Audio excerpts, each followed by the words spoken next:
Good morning, all. My name is Juan Manuel España. I'm the director of the Transactive Energy Colombia initiative. On behalf of the entire team and our project partners, EIA University, EPM, ERCO Energía, and UCL, we welcome you to the Forum Peer-to-Peer Energy Trading, Empowering End Users. We hope this event will be very insightful for you all.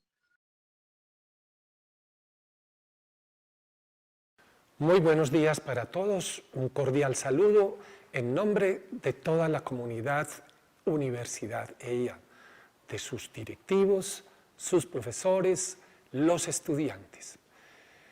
Uno de los conceptos que más hemos trabajado en los últimos años en nuestra universidad es el de la convergencia. Convergencia que vemos materializada en lo que representa la misión de la institución, bajo ese lema de ser, saber y servir. Convergencia que se refleja también en las tres escuelas que hemos ido consolidando.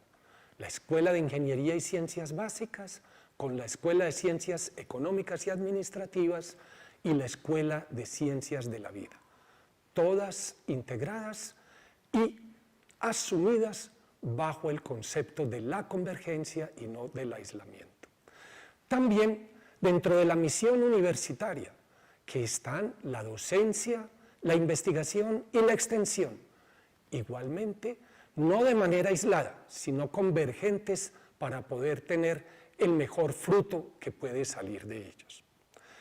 Y hoy, en este evento, creo que también existen unos elementos que nos llaman a la convergencia. Desde el saber, desde la ciencia, en un elemento fundamental como la energía, que ha sido vital para el desarrollo de la humanidad a lo largo de todos los siglos y lo seguirá siendo hasta el fin de los fines. Pero de la mano de ella hay una sociedad que se debate entre las crisis del mundo moderno, en donde se quieren replantear incluso modelos económicos. Y hoy, en parte, allí se están enfocando varios de estos temas. ¿Cómo unir estos elementos, más la preservación del medio ambiente, de la sostenibilidad del planeta? Tres temas entonces: energía, sostenibilidad y el desarrollo armónico de una sociedad. Esos elementos bajo la investigación que se ha ido adelantando también de manera convergente entre universidad, la empresa y la sociedad, marcan una pauta para nuevos pasos que se pueden dar en el mundo económico y en favorecer el desarrollo social. No podemos ignorar que la pandemia ha generado un retraso, especialmente en nuestros países en desarrollo, en América Latina, en que se han perdido muchos empleos, en que mucha clase media se ha ido perdiendo y cayendo en su poder adquisitivo, y en que la pobreza se acentuará y aún más crecerán niveles de miseria. Pero este tipo de proyectos, repito, integrando todos estos otros elementos, buscando el bienestar del planeta, buscando el desarrollo sostenible, buscando que la sociedad sea más armónica y justa, se unen para que sea factible que podamos tener otras soluciones a estas crisis que también vivimos hoy. Una gran bienvenida a todas las discusiones y reflexiones sobre la base de hechos, sobre la base de resultados, para que se conviertan en proyectos pilotos en los que nuestros gobiernos y otras fuentes de financiación ayuden con la conciencia también social a que hagamos más vivible y con mejor calidad de vida para todos este futuro que nos depara la incertidumbre actual. Confiamos en que así sea y que en el mañana podamos trabajar sobre muchas de las preguntas y reflexiones que hoy puedan surgir.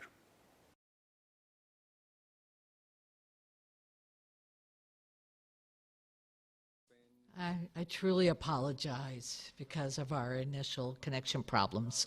But for those that connected later, we'd like to thank the President for his words. And let me introduce myself. My name is Juan Manuel España. I am the Director of Transactive Energy Colombia Initiative. And we'd like to welcome you to the forum, P2P Energy Trading, Empowering End Users. And we'd like to thank EPM, the University College London, Erco Energia, and University EIA, and other allies like the External University, the think tank Newton Fawn, and the Royal Academy of Engineering. Briefly, I'd like to show you how the platform operates.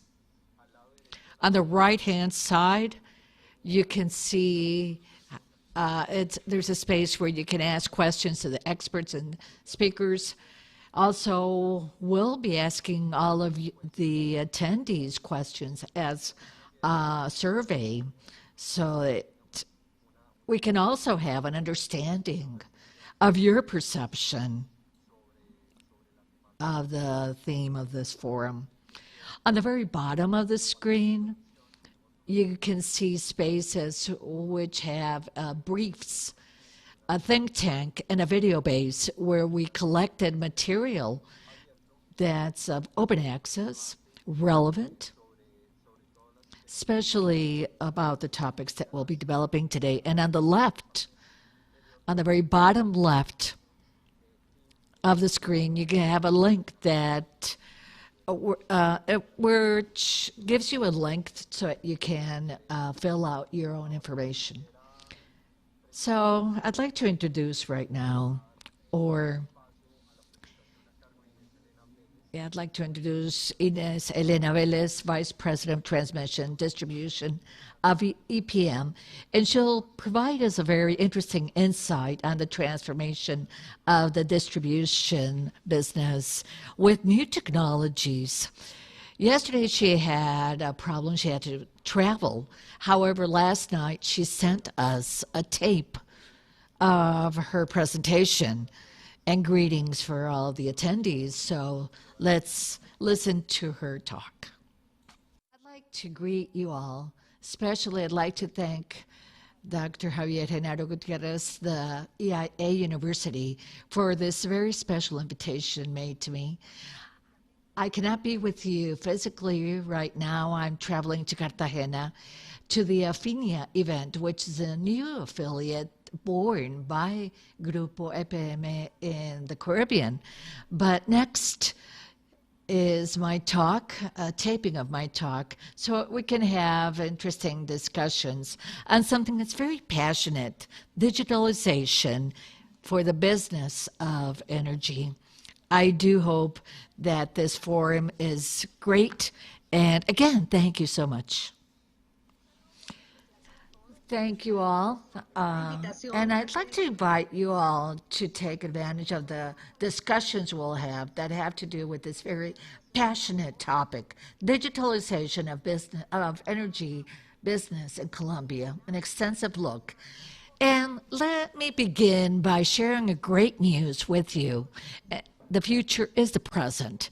And you're wondering why? Because today it's reality that we have IoTs, smart gadgets in the market.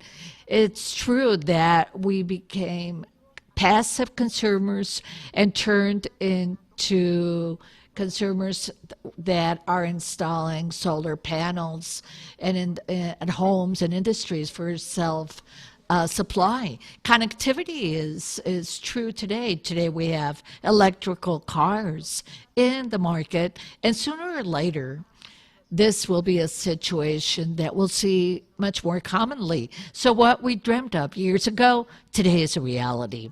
And this invites us to make some reflections. First, clients are increasingly demanding. We want tailor-made services from our servers. And really, the banking system has really developed this need of providing users services that make consumers be more and more demanding with other industries. So companies have to shift how they operate to provide a better and top quality service and to really meet the customer's needs. So with the use of fourth revolution technologies that we've been hearing about so much, we can be closer to the clients and businesses immediately. So everything has to do with these three dimensions: businesses, clients, and fourth revolution technologies, which enable everything that has to be focused on clients. And for this, it's important to have an interaction of regulation market. We are aware that in most cases, the market is quicker, technological trends, the attitude of clients, but while regulations are a bit slower, but it's very important to keep them both hand in hand to generate the capabilities in a very standardized and efficient way. So we're looking really at an energetic transition. And you can look at it like this big highway, this road with a very inspiring beacon. And it's that every time everything is more focused on providing our users satisfaction. It's very important in this energy transition to keep in mind AMIs. So really smart measurements are the basis for everything else, because AMIs provides us devices, smart devices, that create that great interconnectivity among users, companies, and it also allows the convergence between the IT technologies and operation technologies. So it's the capability that allows us to digitalize the process for more profitability of companies and utilities, and also with regards to the users, with the purpose of having more effective interactions that add more value.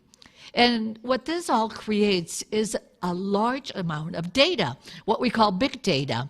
And this needs an important treatment. We need artificial intelligence, which gives us the capabilities to process and infer and generate algorithms that determine the tracks that we need to take and to make better decisions, especially in the power industry and the utilities industries, with a great potential to achieve more efficiencies, more sophistication in the services we provide. And here we see a topic that's really what we'll be talking about mostly, and it's P2P, or peer-to-peer. What does this consist of? P2P really means a scheme from one side to another. It's like the sale of energy among peers. It's selling and buying energy among two or more parties connected to a grid. So what we're doing is seeing a shift that where the electric sector would just say we had a tower, where you could see here on the right, which were the utility companies that provided the energy to the consumers one way. But now, with the new capabilities, what we see is that through smart measurements, we have microgrids, information, transactions that can take place among the different agents, like one home to another. Here you see the solar panel. One of the users can perfectly provide its surplus to another user.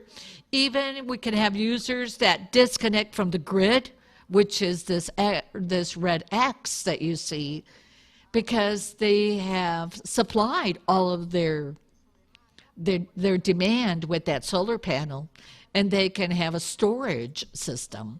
So this really enables us to have a purchase or sell of surplus, to capture the solar energy, store it and sell it to other users, to buy, store, and consume if I want to consume at another time, and to make transactions with futures. So these are all the opportunities that we have which show us that there's another business model, which implies that all of the businesses must develop other capabilities. And we have to play other roles and look at other players that gain their share in this supply of services, energy especially, and added value. So here you can start to see how their role is increased. This is a reality, and we can see it worldwide.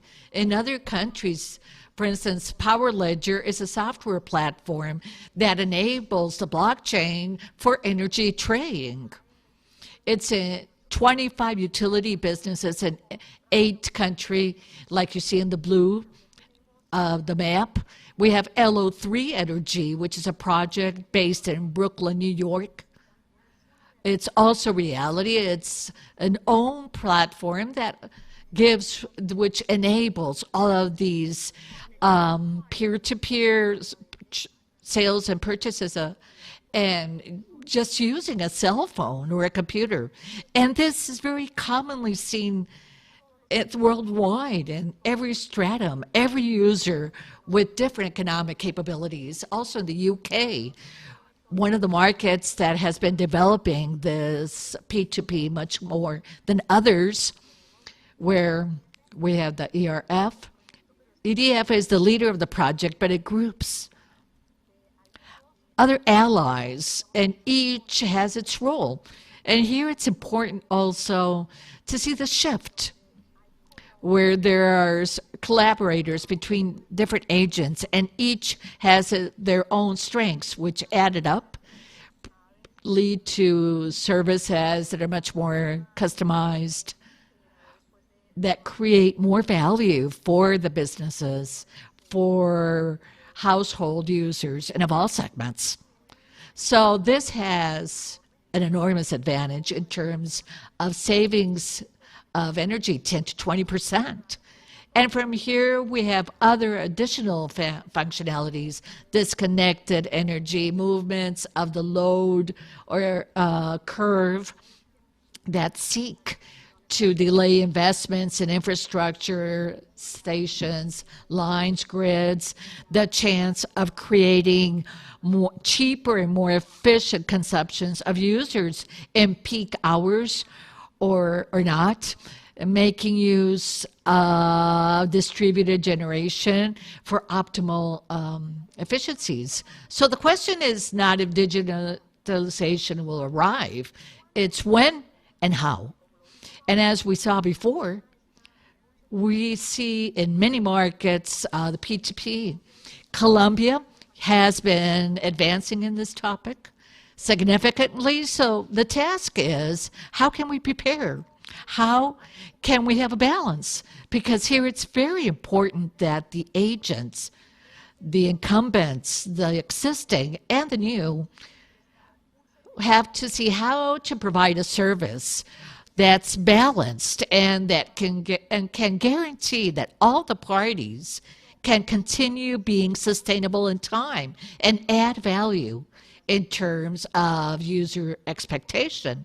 So that's why it's so important to have a equitable or fair tariff structure. Many cannot participate initially in the scheme because it's not attractive initially, but we have to have that balance for those most vulnerable users to have a proper remuneration of the grid so that we can have costs that lead to critical conditions, financial ones for the existing agents.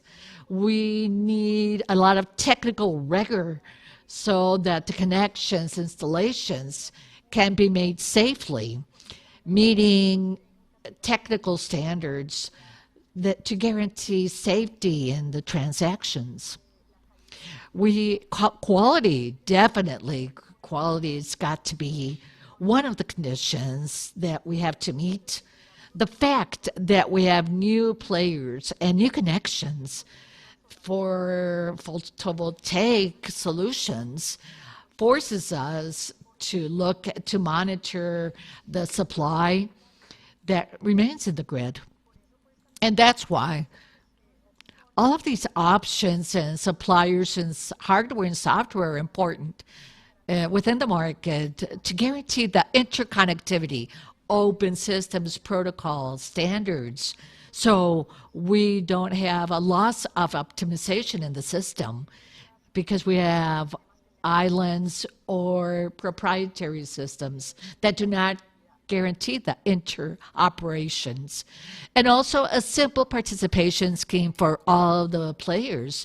This may seem complex and we're resistant to all of these changes because we think they're complex. However, we have to take advantage of these capabilities, train ourselves, educate ourselves, to have teams that monitor everything technological, to work with all the players of the ecosystem, and to think that our end user, our client, receives all of these benefits. And that's why we have to have a scheme that's simple, that allows us to access simply everything, to have a great use of all these wonderful opportunities that we have for everyone.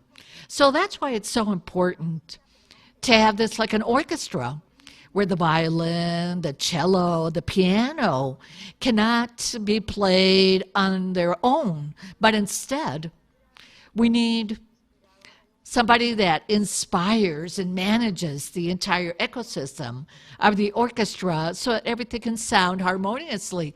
Because remember, we have many players. In our case, we've got the government, we've got the regulations that have to go hand in hand with all of these initiatives and meet the expectations of users.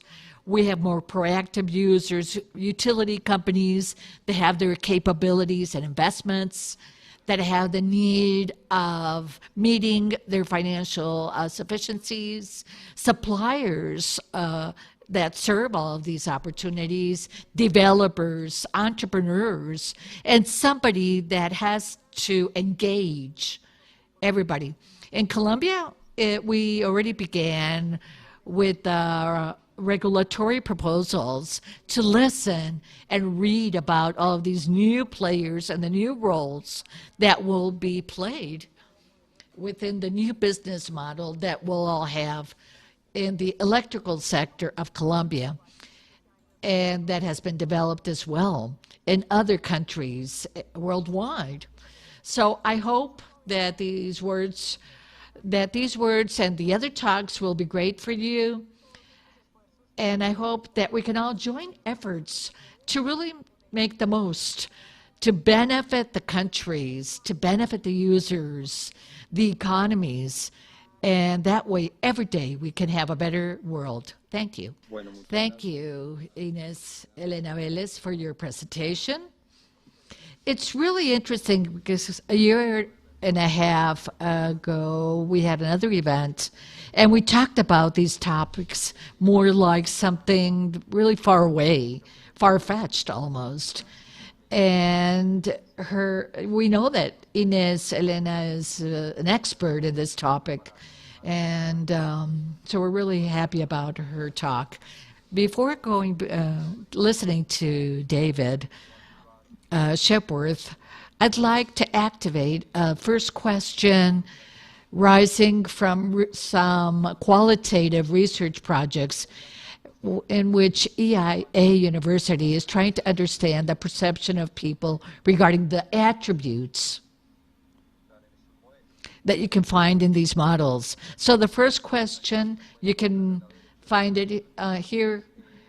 Remember, on polls, you can open it. The question is, which are the two most attractive energy features for you? Choose two. The neighbors of the neighborhood own the solar panels, or the energy is clean or friendly with the environment, and the gains of the sale of energy remains in the community. So please answer the survey. Now let's welcome Professor David Shepworth, Professor of the Institute of Energy of the University College London, and President of the Technical Collaboration Program of User-Centered Energy Systems. Hello. Hello, David. Welcome to this forum. We are very excited to have for having you here. So please, we're looking forward to your presentation.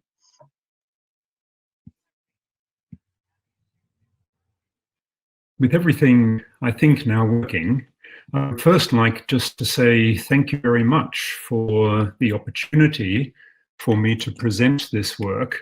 And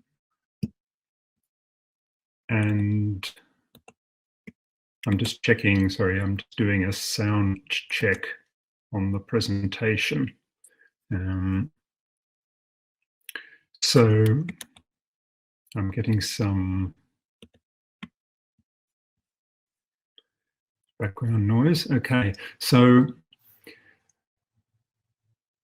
I'm just, apologies for this. I'm getting some noise test coming through. Okay, that's excellent. So I've had confirmation that that is now working.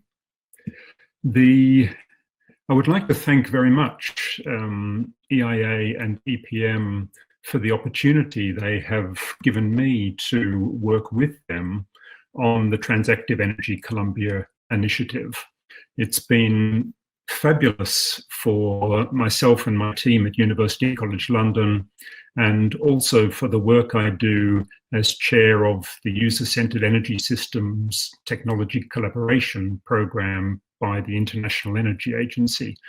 The work that we're doing with the team in Medellin has given us an entirely new perspective on the way you can structure and configure peer-to-peer energy systems.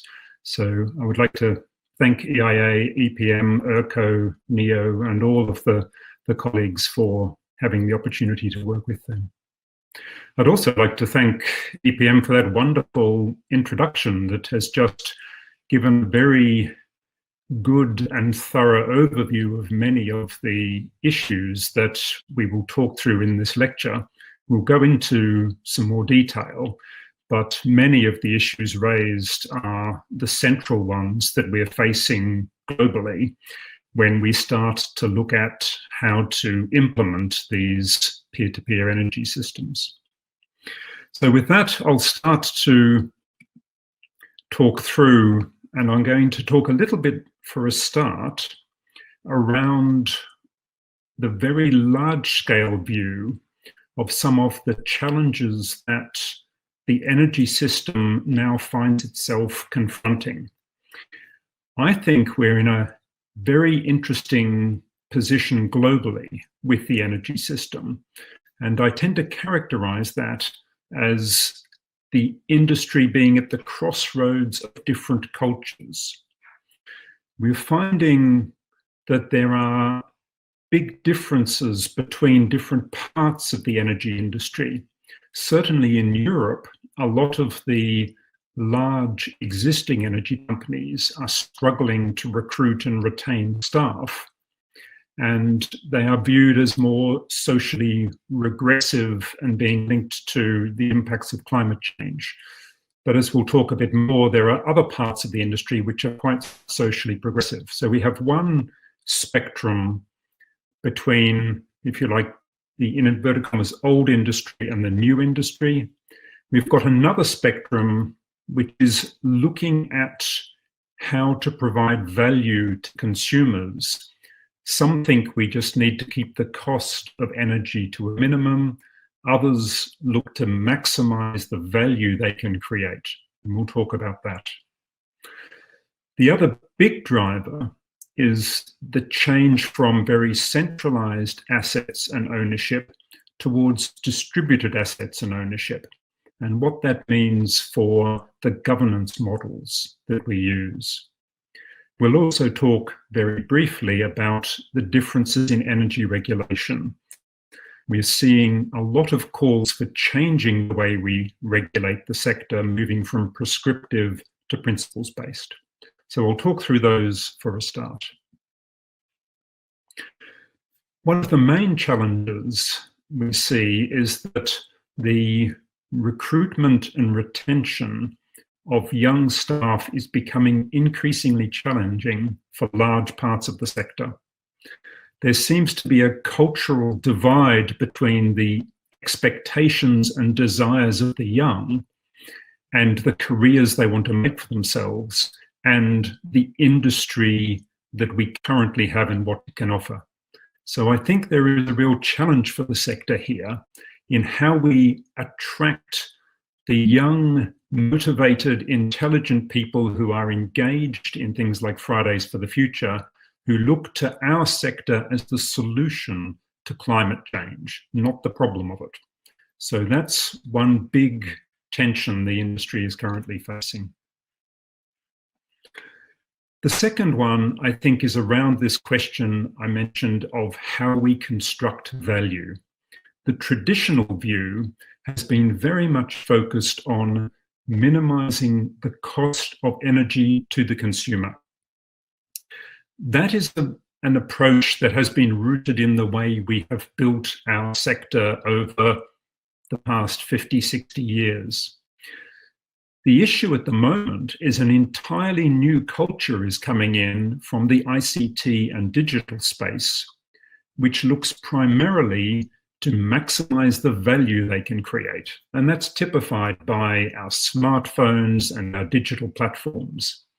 They're less interested in minimizing cost and more interested in working out how they can provide extra services to people. So that's a really big tension, and that will come through when we talk about how we design peer-to-peer systems. The obvious other really big driver is this question of meeting the climate challenge. Now, to do that, we have to decarbonize. Now, decarbonized energy is intermittent and distributed, so we have to put our assets around the grid edge. When we distribute our assets, we then need to control them. So we have to bring in a digitalization layer in order to have the IoT and AI and cloud control mechanisms to manage all of these assets. But to make that work, we have to make it operate at very little cost. So we really need to look to disintermediate and take out the costs of controlling small amounts of energy flowing around the edges of the grid. But also when we do this, we immediately put energy systems in people's backyards. So we have to keep the social license, the sort of political mandate from people to come and work with them on energy problems. We have to ask them that we can control their energy demand, but we also have to be able to ensure that we can control when they put energy they generate into the grid. So all of these things are changing the society's relationship with energy. And we're also looking to differentiate the value of energy. People want to pay for clean energy, for local energy, as well as simply the lowest price. So energy becomes this more complicated product, and we need to think how to meet those challenges. We also have a challenge which flows out of all of these, and that's this change from a very traditionally prescriptive model of regulation, where we simply tell people in the energy sector what they must do, to one that's more guided by a set of principles about looking after people's data, ensuring that we're meeting environmental targets, that we're meeting our reliability targets. That shift is difficult to get right for regulators, and there's risks both to regulators by giving companies more freedom, but also to companies, because when they have this freedom, the way they find out if they're complying with the regulation is through case law. So there's a risk that you'll do something that you think is reasonable and innovative, but the courts may take a different view. So there's risks on both sides with these, and we have to rethink the regulatory model alongside the relationships between producers and consumers. So these are all important challenges we're facing at the moment. I want to talk now a little bit about the Colombian context. And if you've not seen it, there's a publication put out by the World Energy Council which is an issues monitor, which they update every year. And they do this by surveying leading people in the sector around the world. So what they do is they've done this for Colombia, and they've pulled out the issues that they think have the greatest uncertainty and the greatest impact. And in the graph you can see on the right, we've got uncertainty vertically and we've got impact horizontally. So the ones in the top right-hand corner are the ones people think about a lot. And currently, if we zoom in on that, these are questions that are very central to peer-to-peer. So we see Internet of Things, blockchain technologies, we see how to design markets. These are crucial questions for peer-to-peer.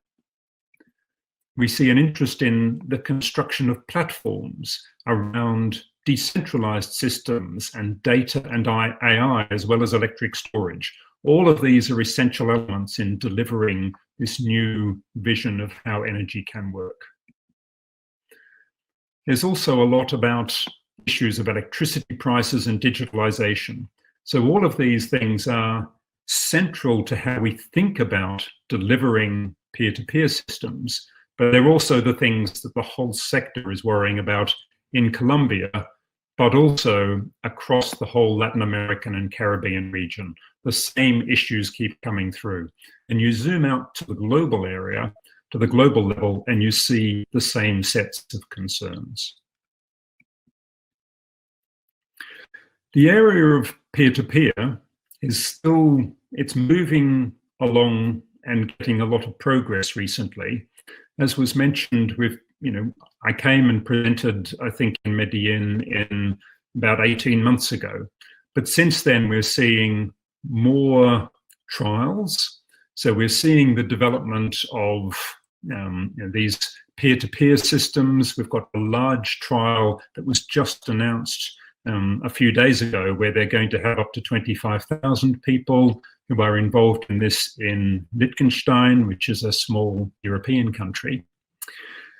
We're also seeing major bodies like the International Renewable Energy Agency launching key documents like this Innovation Landscape Brief. And this brief explicitly mentions the work that EPM, EIA, ERCO, NEO, and with ourselves are doing in Medellin. So that was mentioned explicitly in this brief by the International Renewable Energy Agency.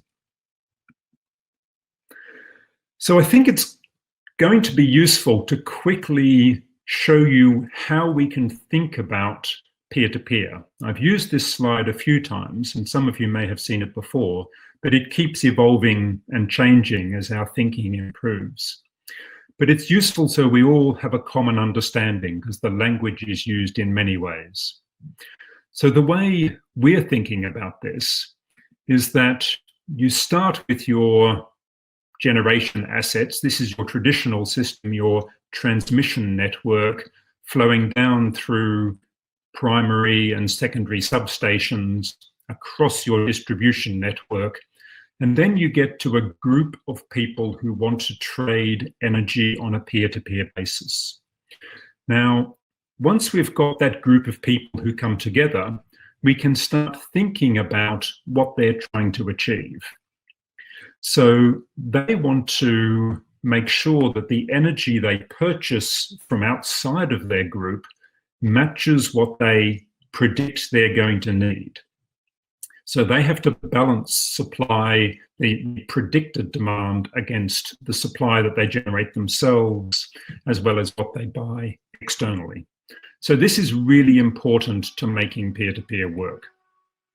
So what we're trying to do here is minimize the costs of having to meet and balance. We also want to minimize the network congestion by flattening the profile of this group of prosumers, people who are producing and consuming.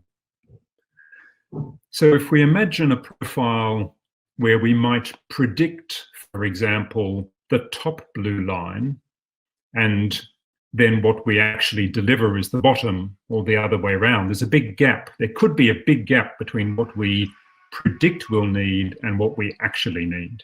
But we can do things about these nowadays.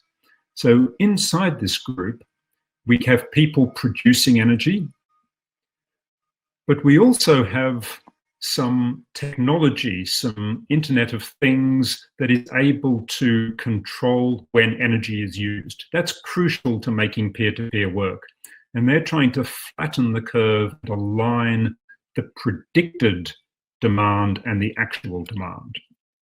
But we can also put in batteries. So then we would include storage, which again can flatten the curve and align predicted and actual demand. Another one that was mentioned by EPM is artificial intelligence or machine learning. This is a crucial technology that hasn't been fully understood in this context before, but we need to be able to predict demand from very short periods into the future in a matter of seconds out to days. We also need to be able to predict supply because we want to match these two things. So we need very clever machine learning with the data from the IoT to make the demand and the supply predictions. Then we can use that to manage the storage and the demand side response. We also want to diversify our portfolio of loads so that they balance. That helps us manage things. And then we transmit power over the local network between these people. We'll come back to that issue.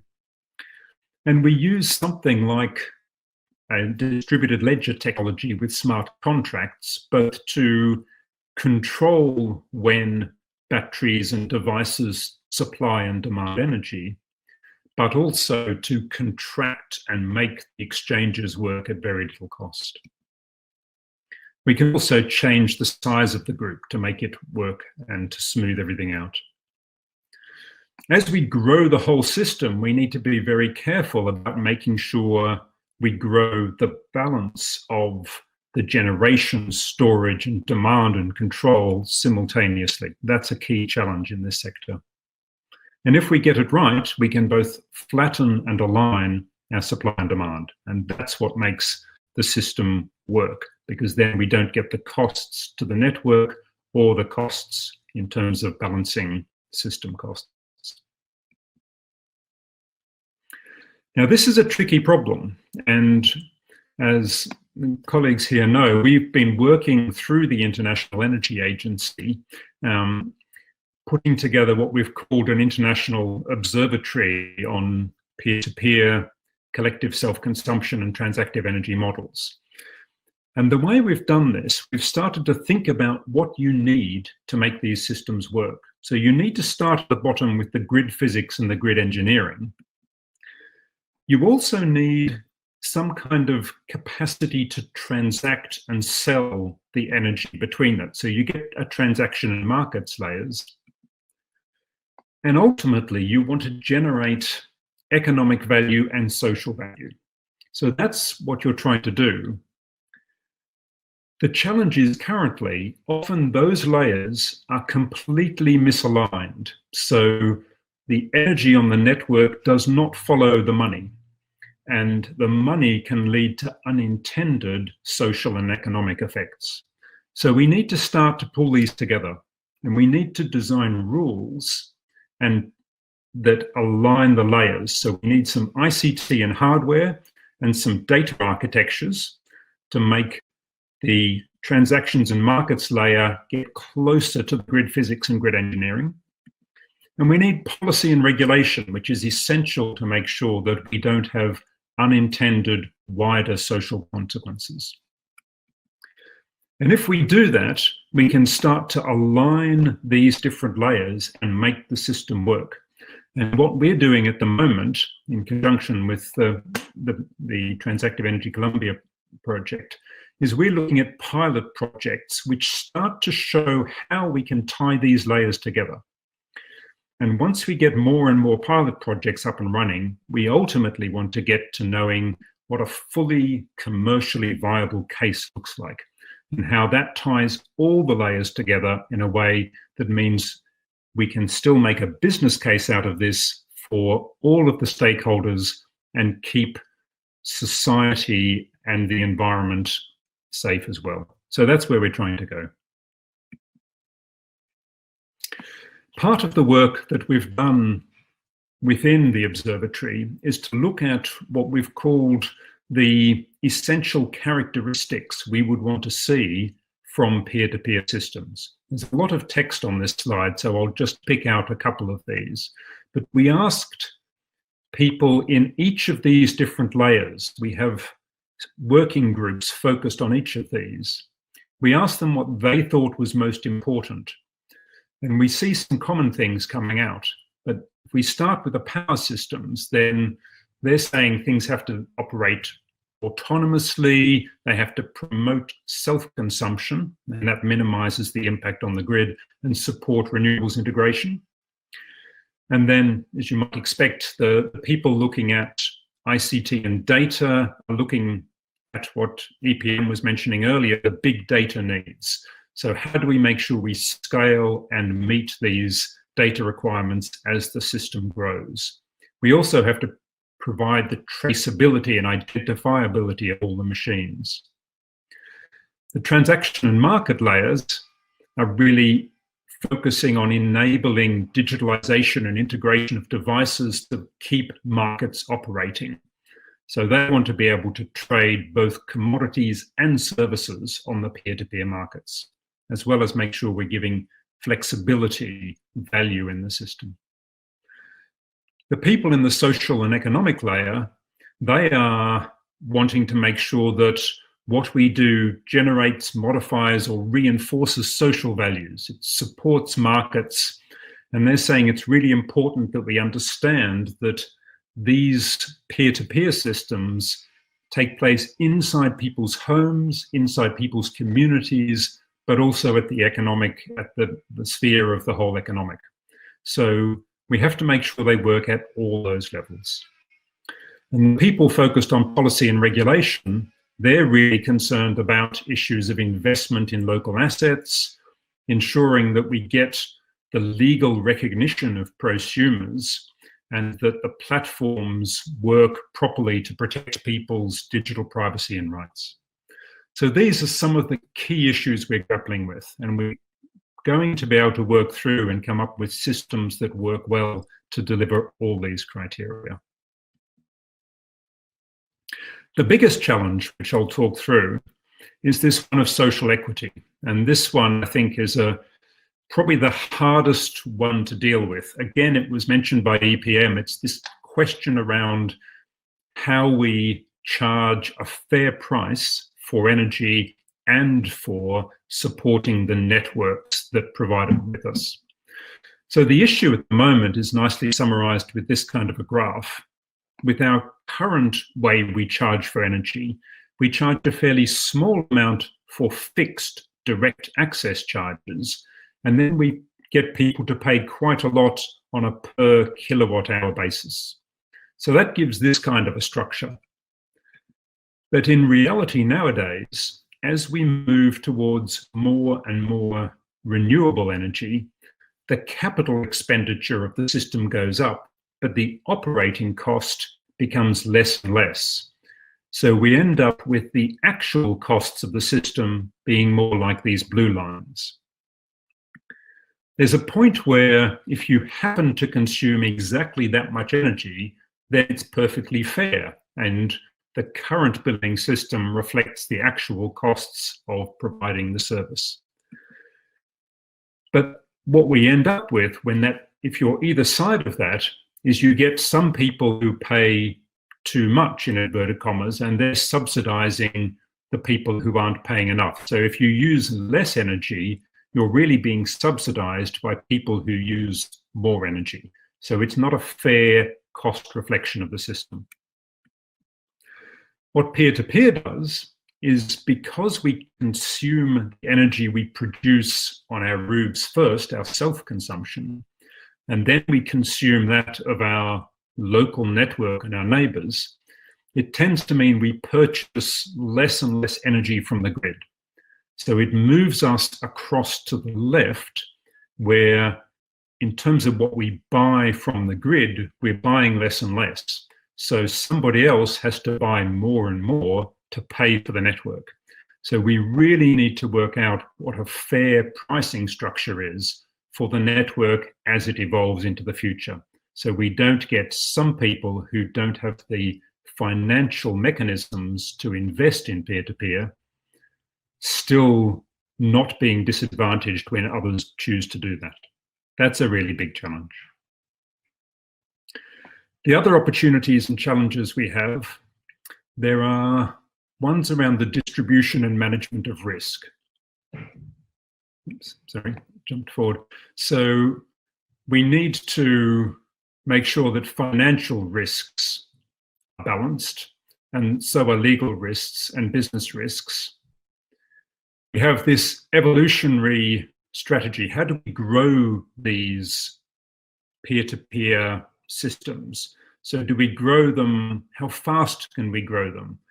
Do we have many small ones, or do we let an existing system basically recruit more and more people? What's the best way of doing that? Do we do ones where an existing supplier allows you to bolt on a community energy supplier? That's looking very interesting in the UK, this idea of having two suppliers at once, a national and a local. Do we want a system where they just outcompete and replace the incumbents? Or do we have one where the incumbents actually spin up their own white label companies and have lots of local providers that are owned by the big companies but are branded locally? All of these are ways that this sector could grow. We also have to look out for these externalities, the impact on grid stability. This is something clearly the regulator worries about. We need to make sure we're not having any adverse impacts across vectors between heat and gas. We need not to undercut network charges for the tax system, because often part of your bill is about raising tax as well as paying for the system.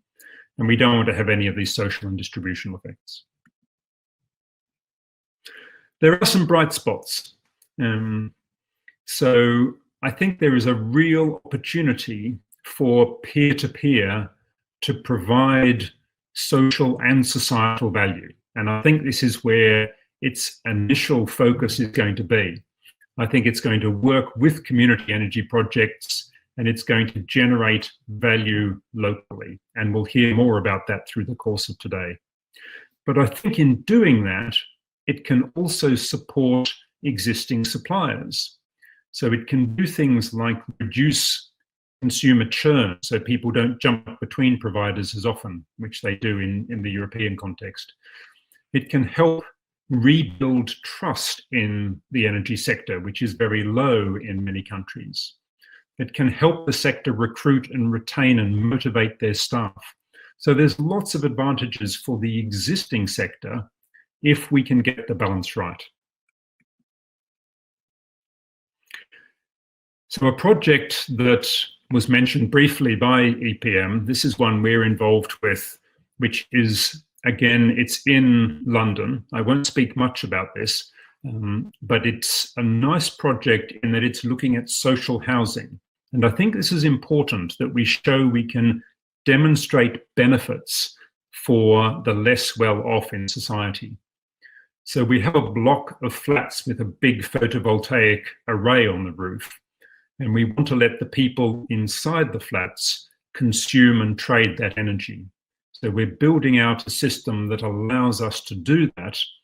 And now we're also working with the local distribution system operator, who's going to be coming and putting in battery storage as part of that. So the project is evolving and continuing, and the regulator is observing and allowing us to do that through what's called a regulatory sandbox. So we're approved by the regulator to do this, and they're watching carefully how that evolves.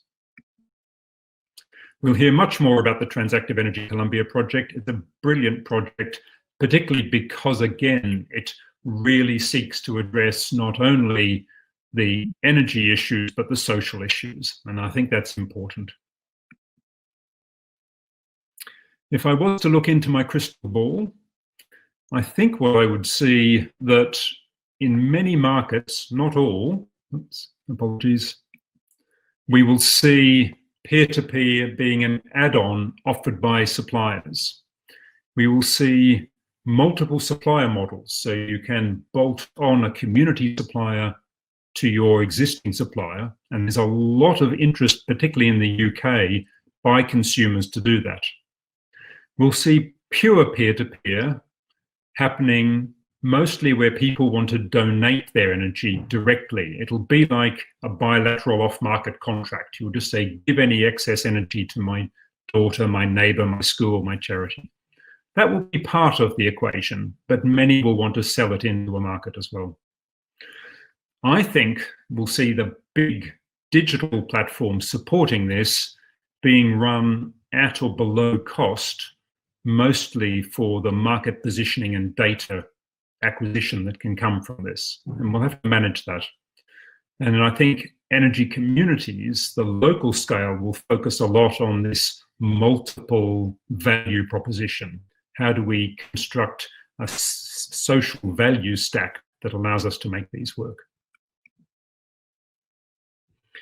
The final message, I think the big one is that you need to think carefully about what you're trying to achieve.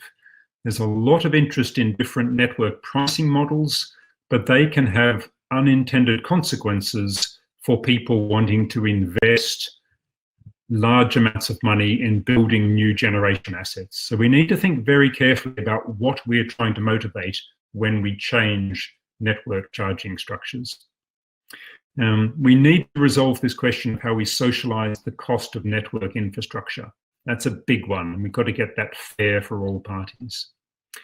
I've mentioned the multiple supplier models. The UK is looking like it will go down that route. I think that will open up the market enormously. This is a legally complicated area. There are many parts of it that go beyond energy law into data law and consumer law. And I think we'll need to manage risks carefully. These are going to be ones we have to make sure we can identify and manage both the larger social risks, but things like balancing and settlement risks and data privacy risks. And there will be a lot of careful business thinking going into how we do that.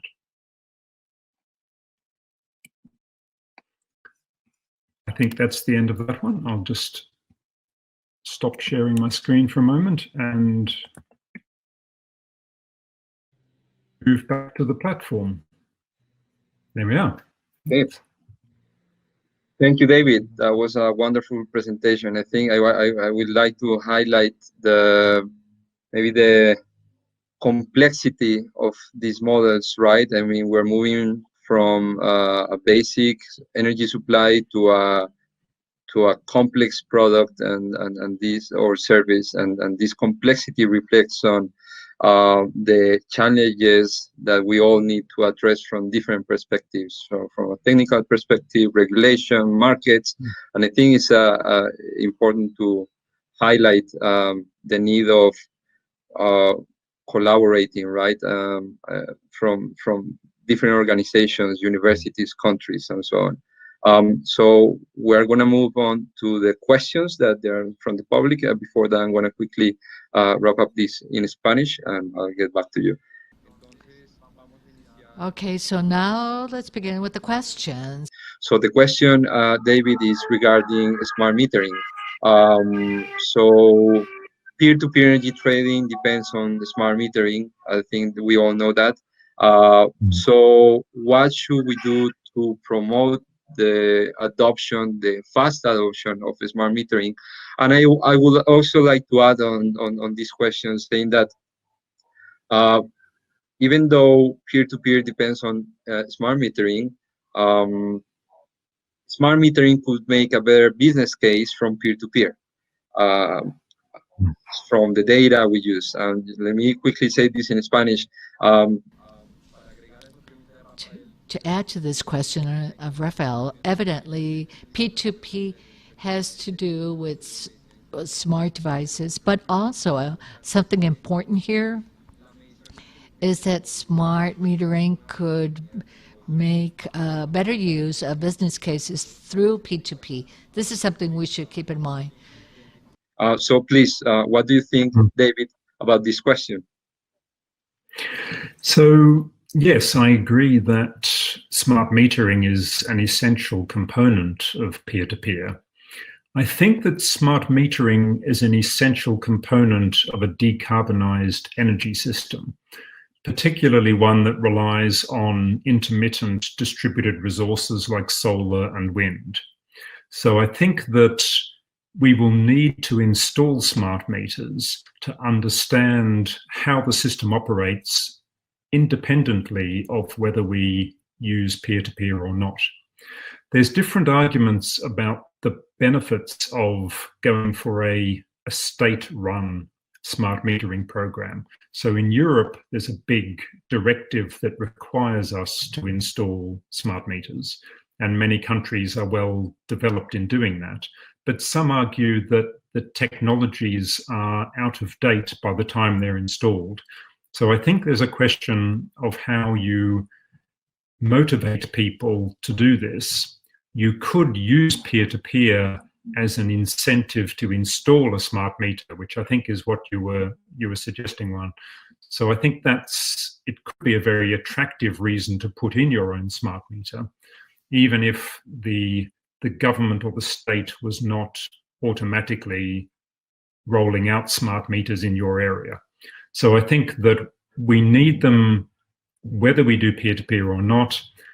I think it's probably best in terms of social equity if everybody gets them and it's a national scale program, because then everybody can participate in peer-to-peer.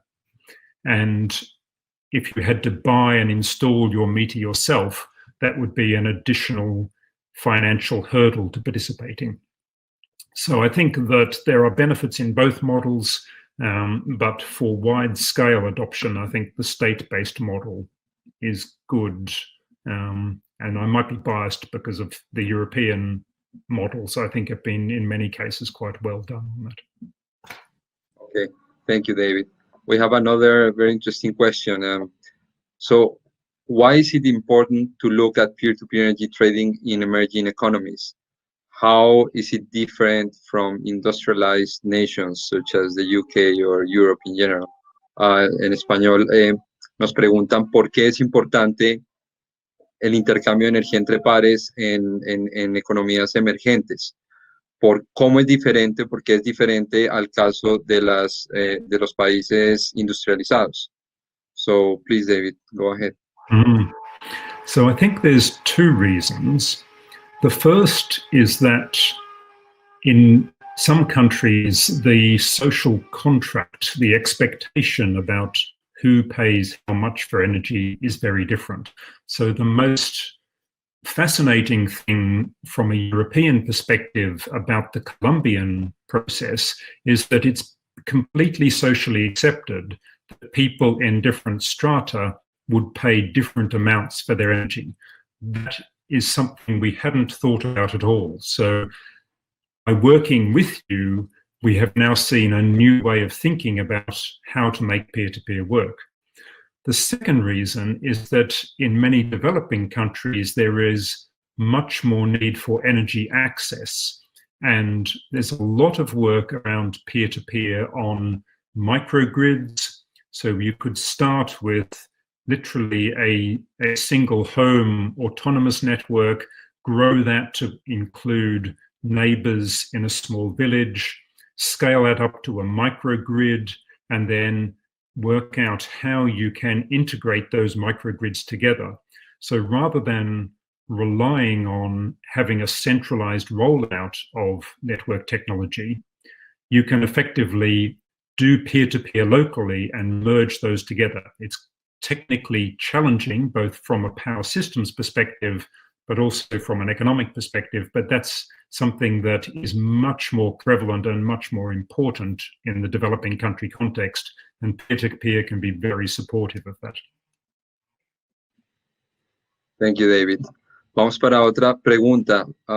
¿Cuál es el consejo para Colombia para avanzar en este campo basado en tu experiencia. So David, one person is asking, what is the advice for Colombia, maybe your key message for a country like Colombia to advance on this issue based on your experience, considering that you are familiar with what we're doing here? What would you say maybe to the decision makers? I would say that I think you will need some way to make sure that your distributed energy resources don't cause problems for your grid. I think that you should look at many different solutions, but one of those should include peer-to-peer. I would also say that the steps of building out partnerships and coalitions of interest who can make the case for where peer-to-peer makes sense initially and then how that could grow. There will be certain areas where peer-to-peer works best. And I think building coalitions, particularly with large energy companies like EPM and others, but with technology startups and universities, is important in bringing together the people who can make the arguments and decisions. But running alongside that, I think there needs to be a strong focus on regulation. This needs both regulatory reform and being able to construct value for consumers. So I think in parallel, and I know Colombia is engaged in a process of looking at its regulatory structures, I think we need to think about how we can put in place supportive regulatory environments to allow these peer-to-peer projects to be trialed and learned from, but also make sure that the regulatory environment for Colombia in the future can accommodate lots of distributed renewables, as well as its big emphasis on hydro and existing renewables. So it's looking at multiple things simultaneously, particularly regulation, constructing social value, and putting together the consortia of people who can make sure the system works. Thank you, David. There is another very interesting question. So the question, David, is, it seems that these solutions can have great societal impacts, but are these kind of grid-edge solutions proven to be strong solutions for decarbonizing the grid? That's, I think, the answer. When you say proven, I would have to say no.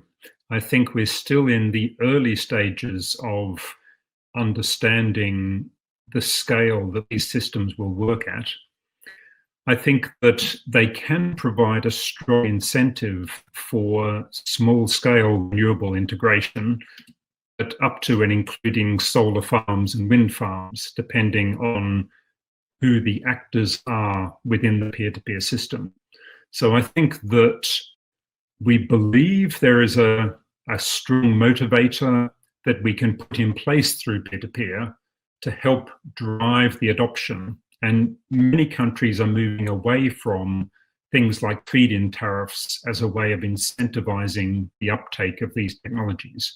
So we do need alternatives that create the business incentive and the personal incentive to participate. So I believe they can, but so far globally, all the trials are still quite small and often government backing. So I can't promise that they will do that, but that's what we think will happen. Okay. Great, David. I think so. There are a few questions, but we are a little bit behind the schedule. So we're going to make sure we answer these two questions through the chat. Okay. But as always, it's a pleasure having you in these events and showing or presenting your perspective. Is always very insightful for the whole work we are doing and all the people who are watching right now. So thanks a lot, David, and talk to you soon. That's brilliant. I'll just say once again, thank you very much for the whole team that's been part of the Transactive Energy Colombia project. And I must say, I feel as though I have learned more from participating in the project than I have contributed. So yes, it's very much a sharing of ideas and perspectives, and that's brilliant. That's the way it should be. So Indeed. thank you to everybody. Thank you, David. Okay, now let's continue the agenda. Again, we'd like to thank Professor David Shipworth, what he talked about, how other countries, researchers, top researchers, have led these types of models and system transformations like in the UK. And he considers that Colombia is a learning case that's useful for all the work that's being done worldwide, because we have different types of challenges, contexts, and thoughts. And I think it's quite valuable to hear those words coming from him, what Colombia can contribute. Now, I'd like to give the floor to Juan Esteban Hincapié. Before we begin with his talk, I'd like to remind you that you can share and invite others to be part of this event. Just copy the URL, the link of this platform to the others. You don't have to register at all. You can do it as well through YouTube, but we really recommend the platform so you can make the best use of the think tank center we have for you. The next presentation, there are really two really interesting from Juan Esteban Hincapié, and it's the expectation of an entrepreneurship that was launched to show the benefits that many of us think will materialize, decarbonizing, increasing inclusiveness of clean energy to other stratums. So I think it's really difficult to take steps, even the regulations there, without entrepreneurs. So Juan Esteban will give us a good insight. He's a strategy manager of P2P Energy and co-founder of NEO. He is a mechanical engineer of AFIT and has a master's in engineering from Universidad Nacional Colombia. And on the other hand, we have Santiago Ortega.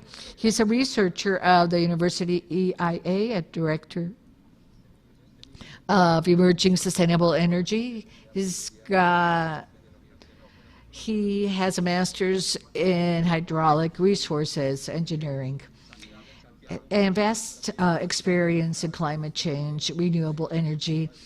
And I would dare to say that he started to talk about prosumers, residential users, and thanks to new technologies have become producers of energy and be more active participants in this industry.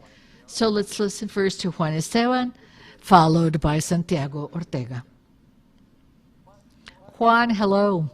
Thank you for your invitation. Thank you for everyone. The talk given by David was great. I'd like to share my screen and show you what we're doing. I'm not going to focus on EU. You'll have a summary of that later. But really I want to focus on how we are. All the slide will be in English, but the idea is how we're having P2P and customer experience. Basically, what we're doing is participating in the pilot with EPM and EIA to contribute our insight in Colombia to other markets. So now our mission is to reduce our customer electricity bills.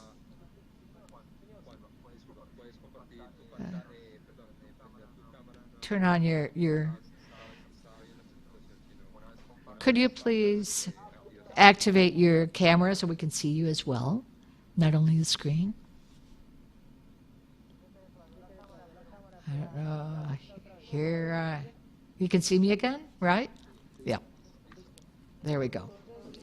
To reduce our customers' electricity bills. That's our main purpose. So how are we doing? By digitalizing electricity, which is very important. Ines, Elena, and David mentioned that we have to digitalize it. How? With AMI digitalization measurements in real time. Now we're implementing it, the AMI, we're extracting that data from into real time. Decentralized energy generation. We know that the generation and consumption, like batteries, can be decentralized, and to democratize distributed energy resources. Everybody, no matter their stratum or if they have a roof or not, or if they have vehicles or not, can access these energy resources. So based on this, we created a bunch of resources, of services. We created a behavioral energy efficiency, and later I'll talk about this because it has to do with user experience, smart grids. As one said, we're not very structured in Colombia, we're aware of that, but internally, as a platform and sellers of energy, we are implementing, it really has to do with managing or distributed assets. I'll tell you how we do that later. DER management, integration of storage EVs and VPPs, and charging management for electricity and mobility convergence. And lastly, I'll show you, okay, these services are really far-fetched. How can users really interact with all this? So now focusing in energy trading, we're doing P2P now. We're buying energy from prosumers. According to the market regulations, everything is regulated right now. We cannot make the consumer have an additional economic incentive because of regulations, but we are buying energy surplus, creating traceability, and asking the users to be part of this. And user interaction. So to interact with users, we have 3 platforms. Residential, which is basically an app on the cell phones, business, and new mobility. And let me tell you about each so you can understand how they operate. So for residential, we have 4 main ways to have an interesting user experience, which is entirely different to what we're used to having. Before, you would receive a bill that you don't understand at all. I use this, I don't know how, more or less. It doesn't have much traceability of how to improve my amount, so we're telling people initially to have real-time consumption. And this shows you how people see the app hour by hour or daily. This is real time. This is my home. This is a real example. So I can see it on a monthly basis, daily basis, and it helps me understand what's happening with my consumption. And later I'll show you how I reduce them. And solar energy. How much solar energy am I receiving? That guarantees that it comes from a source that not only identifies if it's solar. There's another type of gamification. Basically, users can compete among them. There's a ranking of consumption, and you can compare with the other users. You have friends in the platform, and you can compare each other. So among my friends, I have the best energy efficiency per kilowatt hour. It increased a bit, but I'm always on the top 3. When I'm in a larger community, I'm on a lower rank. But the idea is to see people through gamification to understand their value.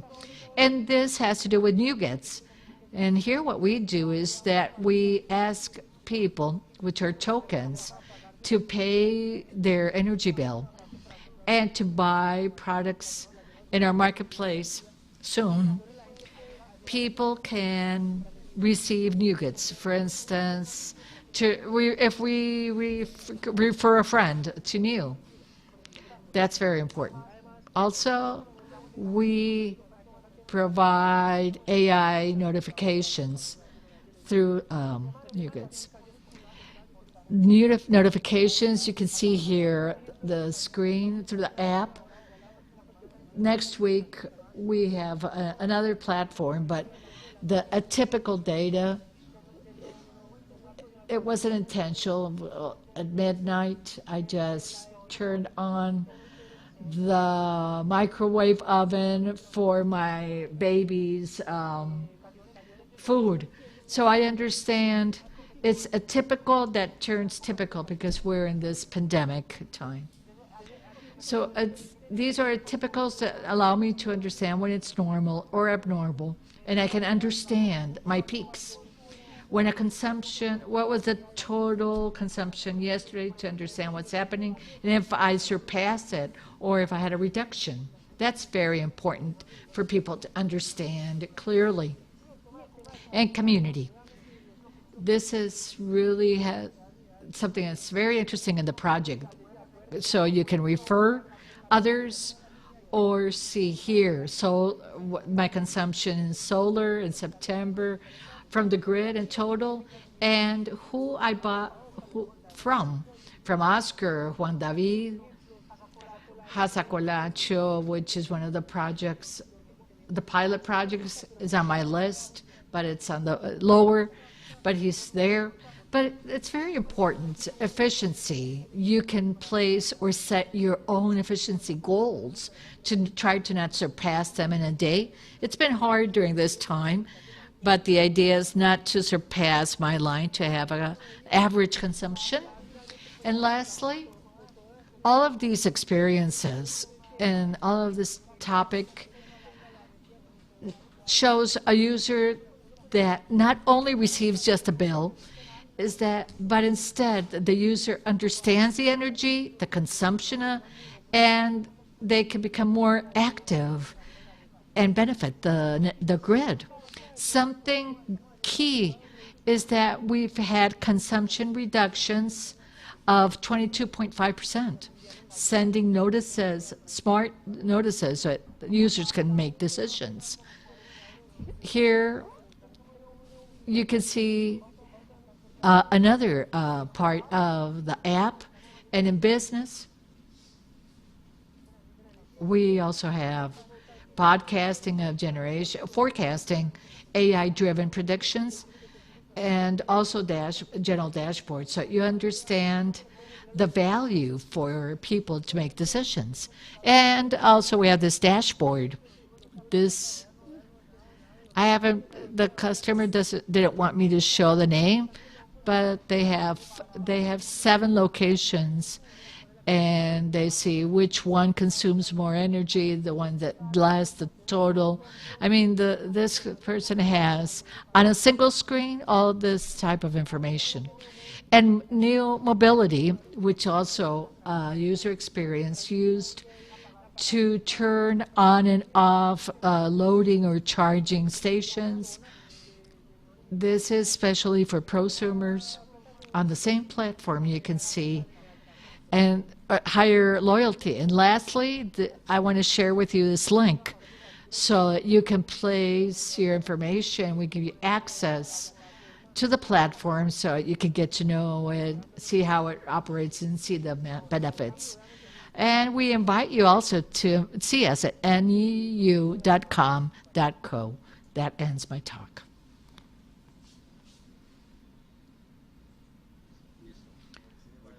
Okay. Juan Esteban, thank you. And I invite you to access the link to understand a bit better how this platform operates, the solution. And And through the initiative, the Transactive Energy Colombia initiative, I repeat, if there are entrepreneurs and businesses that are part of this transformation that monetize these models, without them, it's impossible to think about transformation. So I think that the experience of companies like this is great to provide new services. Before listening to Santiago, I'd like to remind you to share the link so that others can join us. We still have several other talks. And at the end of the morning, we begin the discussion panel. So again, I invite you to share your link with others. And Santiago, go ahead. Thank you all. Let me organize my slides.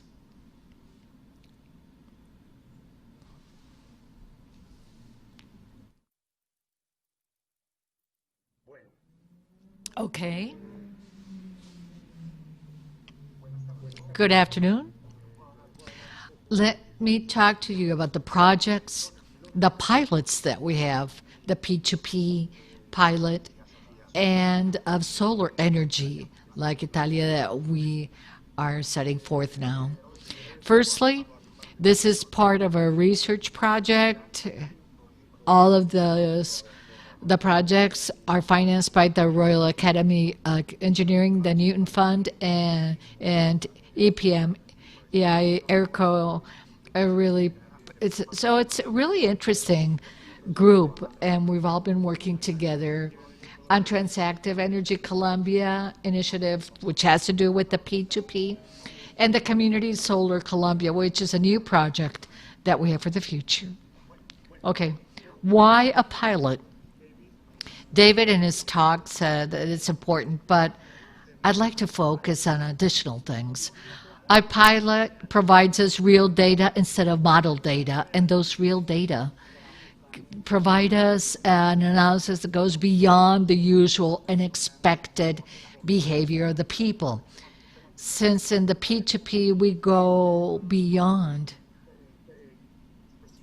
specifically something technical to something more social, because we're working with people directly, those usual and expected behaviors do not take place. So the real data doesn't show that.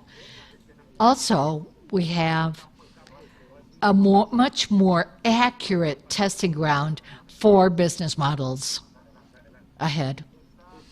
This interaction with real energy users not only allows us to see behaviors, but also to make a qualitative evaluation of their experience, how they feel these projects, because really they are the final users of P2P, and that's why it's so important for them to have, or to be able to have a feedback from them.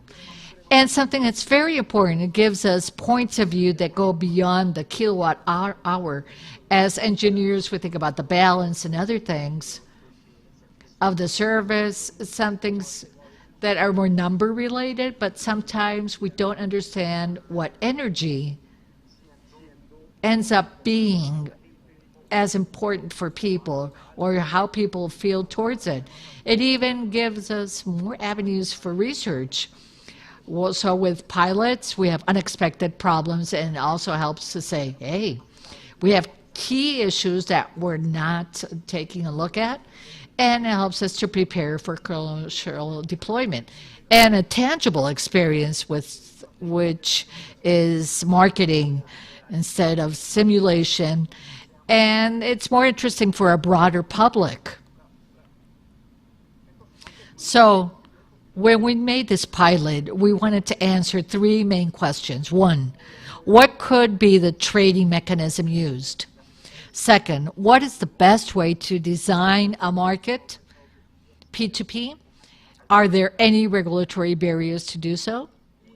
And so a third one that we really focused on is what's the value that P2P can create for energy users in Colombia? The observatory has several work lines, and one is the economic and social value. That's what we focus on. Okay, now let's look at the P2P energy trading pilot. So you have a background. We have 14 users. One, it has a battery, which is Caso Colacho. They have a battery like 3 to 5 kilowatts of energy. We have 3 users that have 1.24 kilowatts of stratum 1, 2, and 3. These are what we considered poor neighborhoods.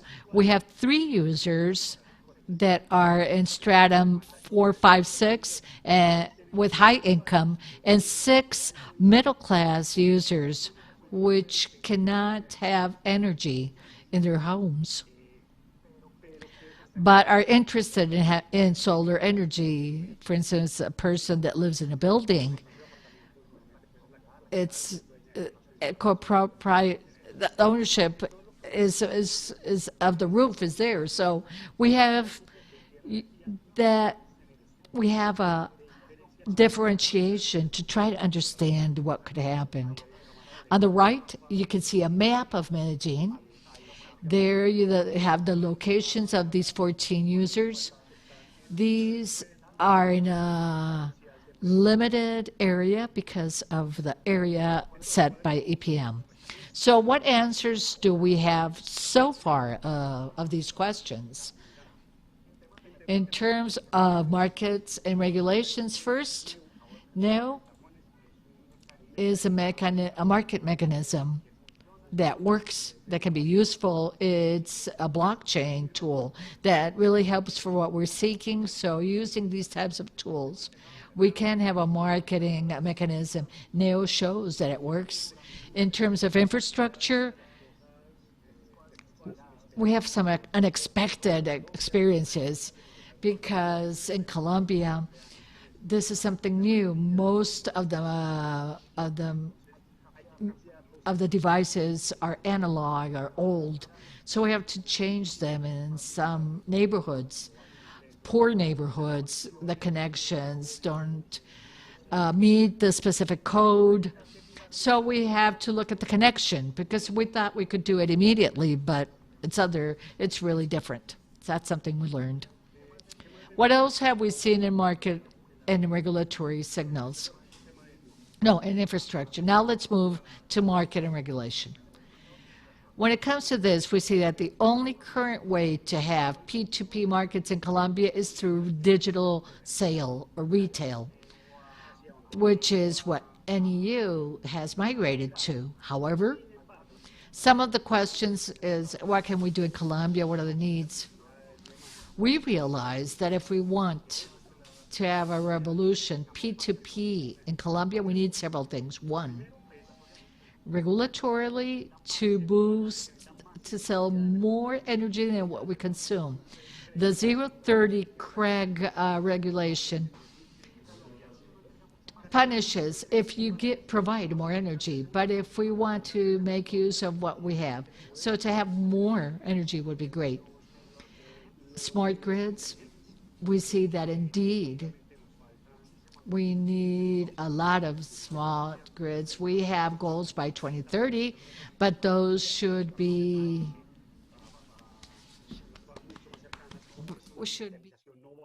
shorter because without digitalization this is not possible, and it's necessary to expand the choices of the consumer. Today, generally, the grid operator sells the energy because there's no way that the seller will give us a different price of energy because the regulation stops them from doing so.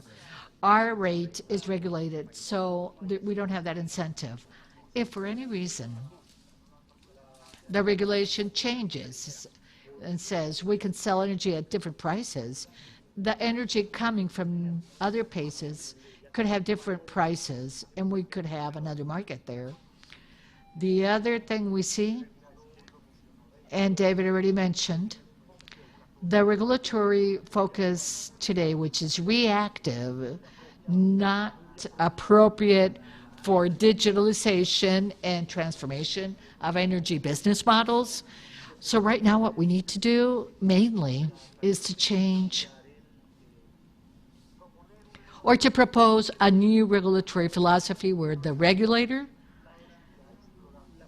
gives the chance to explore with entrepreneurs several sandboxes. The regulator supervises the sandboxes to then step into the real world. So everything has to do with P2P.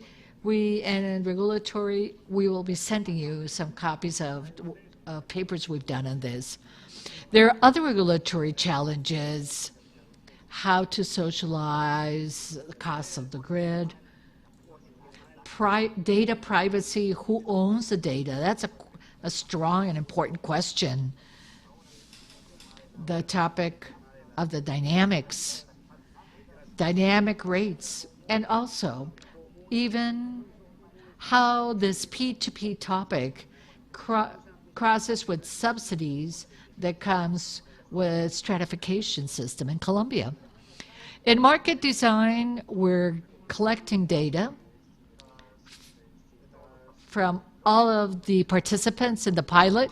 Here you can see how much energy is sold among the people. So it's sold, but in the future, really, the idea is how to establish a market, the simple and double bids, prices, and the interaction with the external grid. So this is something that we're working on in the following years from EIA. And also value for users. This is what we're really interested in. This is the most powerful thing for P2P because it really shifts the entire scheme. As part of the pilot, and I told you it's good to have qualitative experiences. These are testimonials. Sandra from Commune 13 said, if she could have energy surplus, she would give it away to somebody else. It's like she would take water to somebody else. John Alexander Bejo said, I would like to have 100% renewable energy because I'm contributing to take care of the environment. Rodrigo said, we're struggling to have a better, against climate change.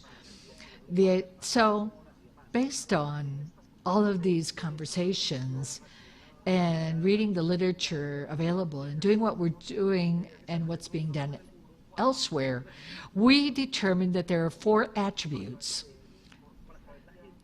to see why people are willing to pay more or what they think is more important to them. So we made an exercise that was quite robust to see how much people would pay for. I don't think it's worth talking about this too much because our next talk will cover this, but this shows us that people is willing to pay more for specific energy attributes, and this is seen throughout all stratums. So it's interesting because you can start to show business models. And the next step are solar communities.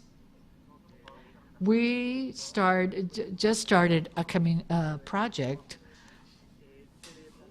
and somehow the idea is to see how community solar pilots can be effective in Colombia. We have 30 users here. And really, the idea is to have a co-creation lab to design solutions. This is very different to what we've seen in Germany and Northern Europe, where neighbors get together and do a business. Here in Colombia, we don't know how to do it yet best. So we have 30 users, the co-creation lab to design solutions. We have the users, the academics, and EPM.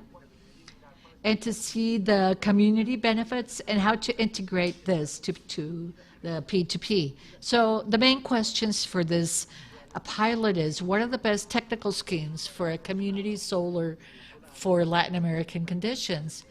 An energy cooperative, an association, a group of neighbors? What are the governance models?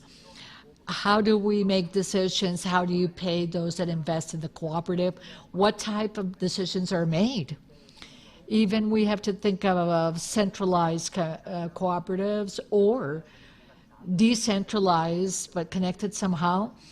The utilities companies, what should they provide these communities in these developing countries, advise, or only socially and commercially? And something that's very important, how can we like this in other places? And all this leads us to the main question: is there a business case to be made? We are convinced that innovation in energy has got to have a business case to back it.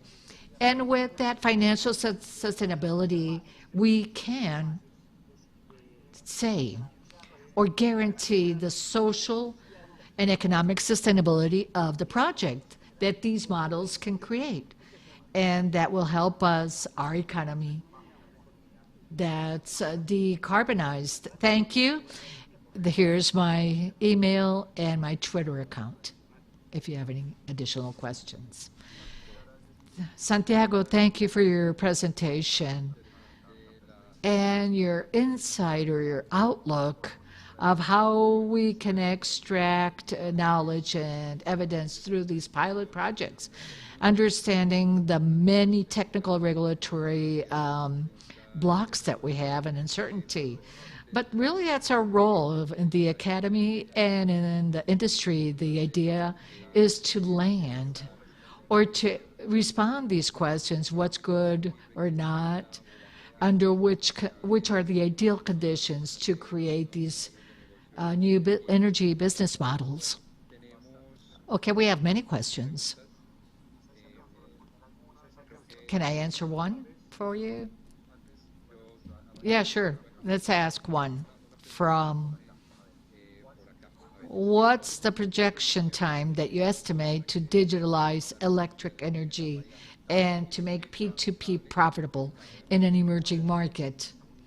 Well, we think that energy digitalization, 75% by 2030, hopefully less or sooner.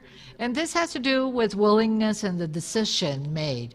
And then when this will become reality, it has to do with the market agents that find the business models to have the investments necessary for the digitalization and to change the smart grids, because this is not only related with the P2P, but also to loss controls, technical and non-technical, and operation management. Once we have this, so when the operators make that decision, we can do this. Although with the shifts we're seeing 3 years ago, prosumers we didn't have, now we do. I would say in 3 or 4 years we can have a shift from paradigms. Okay, thank you. We have several questions for Juan Esteban and Santiago. We'll be answering them ahead through the chat to be able to continue with our agenda and additional questions that are key. We will retake them when we finish the discussion panel along with Santiago to try to answer them all. However, I want to answer 2 questions made to David. David sent his answer by chat. I want to read them for you. The first one is, keeping in mind that blockchain can use a lot of energy, how sustainable could be a P2P model? And David's answer is, indeed, blockchain uses a lot of energy and transaction costs are high. However, there are other technologies like IoT like Ethereum 2.0 can reduce the energy consumption and transact, but that is still to be proven. According to David, the best platform is Sedera. And the second question is, who owns the data? Something that was mentioned by Santiago as well, and is quite relevant for the discussion. David's answers. In the European context, it's better to formulate the question of who controls the data, understanding that the concept of control in Europe is defined in the general data protection standard. So who controls the data really depends on the business model used, similar to what happens with internet services. Really, there isn't a response, but it's a personal preference of David, so that the user can have total control of who can use the data. But again, this could be more for the European context. Okay, before we continue with the next two talks, let's have a 5-minute break. Before taking this pause, I'd like to remind you that on the very lower part of the platform, you have our Knowledge Center video base and briefs, where you can have bibliographies and academic references related to what we are addressing today. Also, remember to leave us your data, so that through this Transactive Energy Colombia initiative, we can share with you news, journals, talks, and relevant information. And at the end, once we end this event, we'll be sharing this information with you so you can access it easily. Also, I'd like to activate our second question after the panel. The second question is, let's say that you pay 100,000 pesos for your energy bill. How much more are you willing to pay for green, local, social, independent type of energy? To explain this better, how much are you willing to pay more to guarantee that 100% of the supply of energy is renewable or solar, or comes from our neighborhood, or has a social purpose?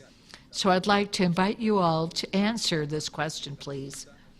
Remember, we have the same rate and increases of up to 150,000 pesos or more.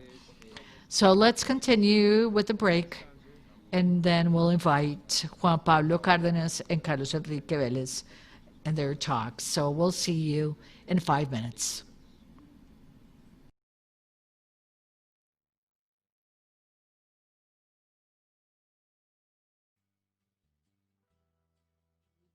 Top professionals committed to the progress of the region and the world. With this purpose, in 1978, a top group of leaders and engineers founded the Escuela Ingeniería de Antioquia, today Universidad EIA.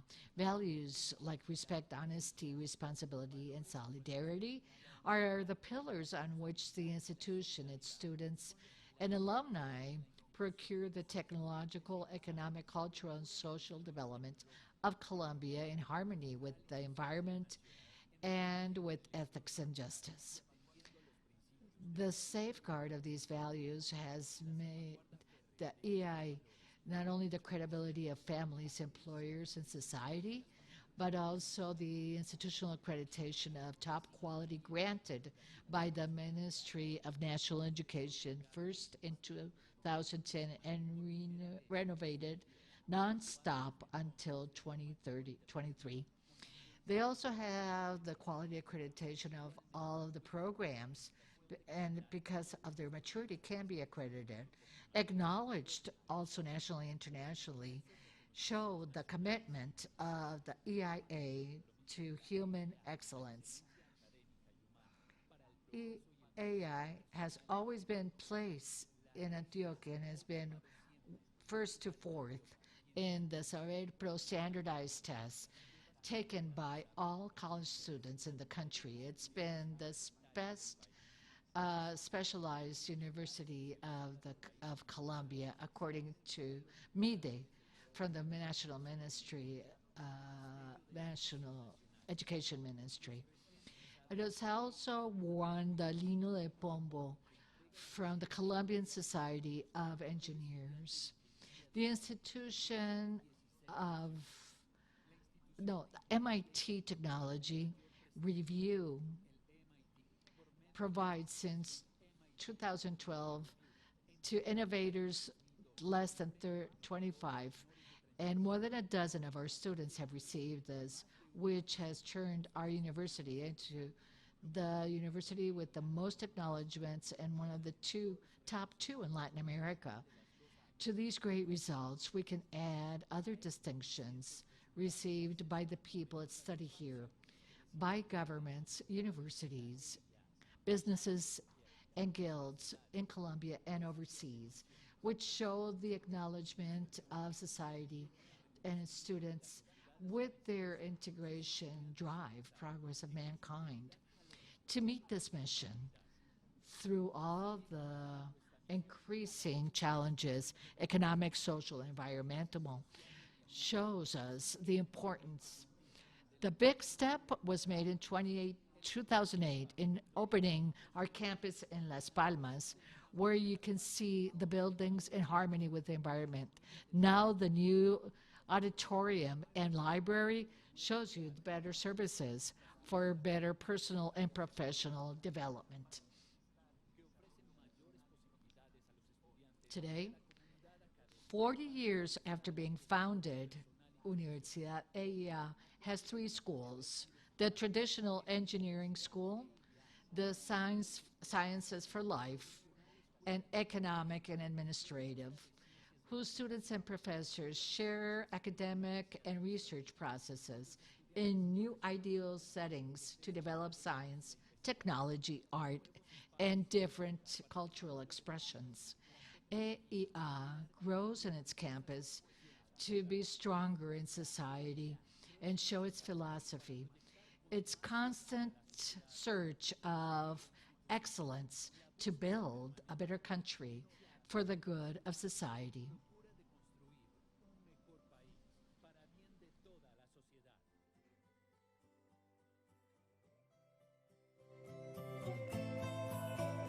So let's continue our agenda.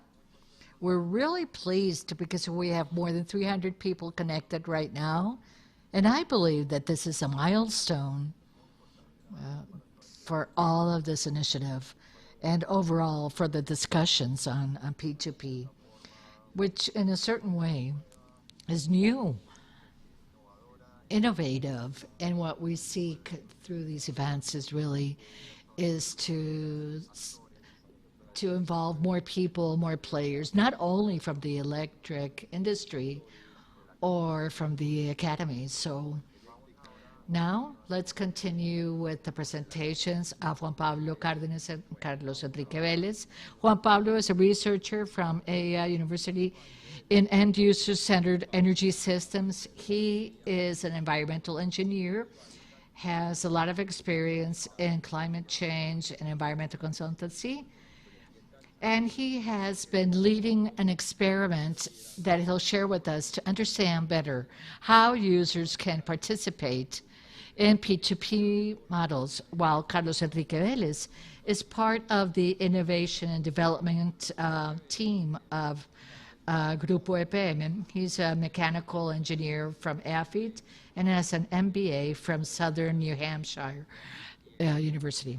Juan Pablo. Thank you for your introduction, Juan.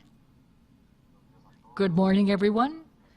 And please give me a second to pull up my slides. Thank you for your introduction. What I'd like to share with you today is our vision and of how these energy schemes can mean value for our end users.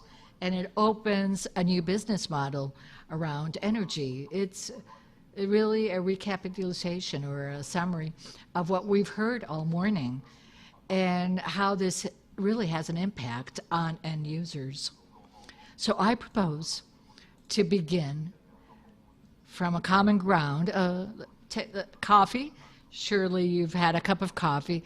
And let's look at the one on the left. We have a jar from a supermarket, standard, compared to the one on the right. The coffee on the right, we can see the label is different, and we have new attributes that show important information about the product, where it was grown, if it's artisan, it's organic, or if it's from origin. And all this provides information on the product label. And this is attractive for our users. And these are factors that set the product apart and increases its value. So the price of the one on the left is just a fraction to the price that we see on the right. That's more sustainable.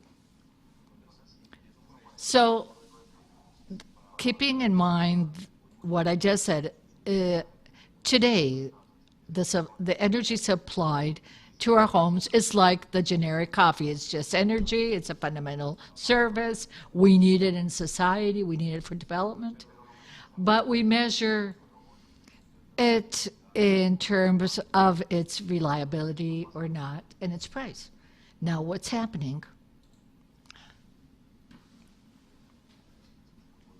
is with the massification of energy resources, we're seeing fragmentation in the energy business.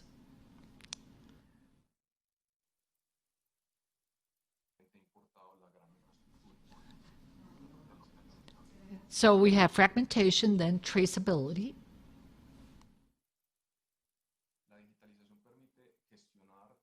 Allows us to manage, trace, and label energy to know when and how the consumption is generated. So this merge of energy and data is opening many attributes that energy didn't have before, and that gives way to new business models.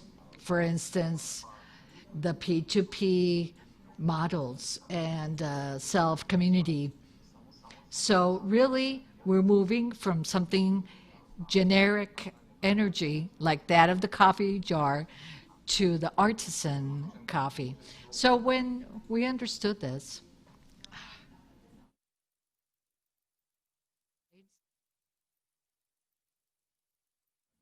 there so that we can talk about the design of the experiment, and then we can continue.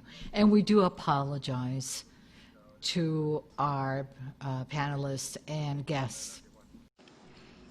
When we understood that energy was having these new added value layers to it, we asked a question, and the question was, are users going to be interested in these new added value layers that we're discovering? So we started to learn what was happening in the world, in countries where these models were being developed, and we found out that there was this diverse list of drivers for users to participate. So we found environmental drivers, we found social drivers, technological drivers, and political and independence drivers, where people were keen to be independent from one region to another or from a supplier. Then we focused in Colombia, where we found out this survey where they found that 90% of Colombian households would prefer renewable energy.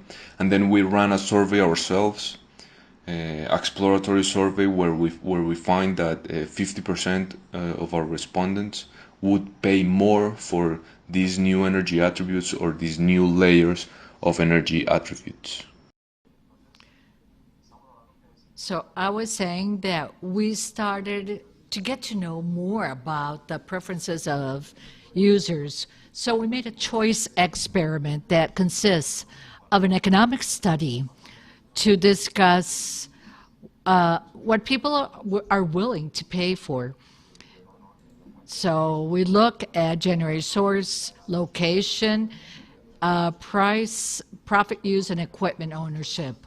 And we made a survey, which with EPM, we started to ask people to choose from different alternatives the energy supply they would like more for their home compared to a price. So based on this, we calculated what people are willing to pay for having from one status to another. For instance, the main attribute was solar energy. So the average survey is willing to pay 30% more for having solar energy. And this is how you can see the hierarchy of an importance. Second is social impact, meaning the gains of energy generation. And people are willing to pay 25% more. Owned by a cooperative, smart grids owned by cooperative, generated in Antioquia and generated in your neighborhood. And lastly, which was an interesting factor, the average person surveyed is willing to pay more from an anonymous individual. So this starts to shed light on the user preference and will have an effect on the value proposition that we need for our business model. Also, we reached some conclusions regarding stratums and how preferences change among the different economic stratums. Please observe, we have 6 stratums in Colombia, and you can see the difference of solar energy and social impact. So in stratum 1, 2, and 3, they are alike. Solar energy and social impact, while in stratum 4, 5, and 6, that social contribution is less important compared to solar energy. So these results make us understand better the structure of the preferences of the end users. And most importantly, they allow us to solve if the people really did care about this. And what we concluded is that there is a segment that's quite interesting of end users that could be good grounds for value propositions. So where do we stand? What do we conclude from the evidence that we've gathered? As we said, from the data, we can label every kilowatt hour, and that will enable the value layers. So according to values and preferences, users can look at social impact, independence, regionality, green energy, apps, and kilowatt hour. So this differentiation, or premium, if you want to call it that way, would enable new business models and unique projects which otherwise couldn't take place. For instance, a cooperative of a poor neighborhood that doesn't have the money needed for the guarantee. So they can use a platform like NEU, and they can have that type of project and model that is more financially attractive.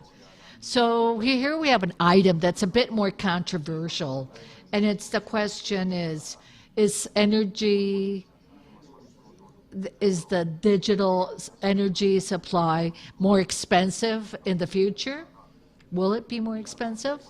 Like the coffee example that I showed you, and the answer is not necessarily. Why? Because the data not only enable the value layers, but for the user, but also for the system. So having communication channels allows users to get involved in energy efficiency schemes, demand response flexibility, and decarbonization, which are important not only for the users, but also for the system itself. And we believe that eventually, on a long-term basis, we can monetize and look at these individual contributions when it comes to the general efficiencies. So to give you an example that will give you a better illustration, to look at the energy world in a couple of years, let me introduce you to Anna. She lives on the 15th floor of an apartment building, and she has her cell phone, she has an electric car, and she has a smart grid. So through her cell phone, she chooses, because she has environmental feelings. She's aware of that importance. She wants 100% solar, and she wants it from small cooperatives of poor areas because she wants to help these people. So she's willing to pay a premium for that service. But she also wants cost savings, so she's part of a demand response program, and she uses her smart grid and access to change her habits or use, and to use, for instance, her electric car in different peak hours. And she's compensated for that. So we believe that on a long-term basis, the energy bill will be the value that Anna consumed in energy and for the premium services and the additional attributes, but also they depend of the value that Anna gave to the system. So to end, these are my key insights. The marriage between data and the resources is empowering users, and there's an engagement to protect the people, especially their rights and duties. This will give way to new markets, new innovations, exciting markets, and will, of course, have an effect on the sustainability of the energy sector. This implies different challenges, but it has a great potential to boost sustainability and competitiveness and innovation of the electrical sector. Thank you so much.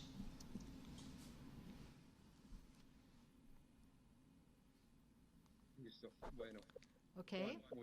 Juan, thank you so much for your presentation.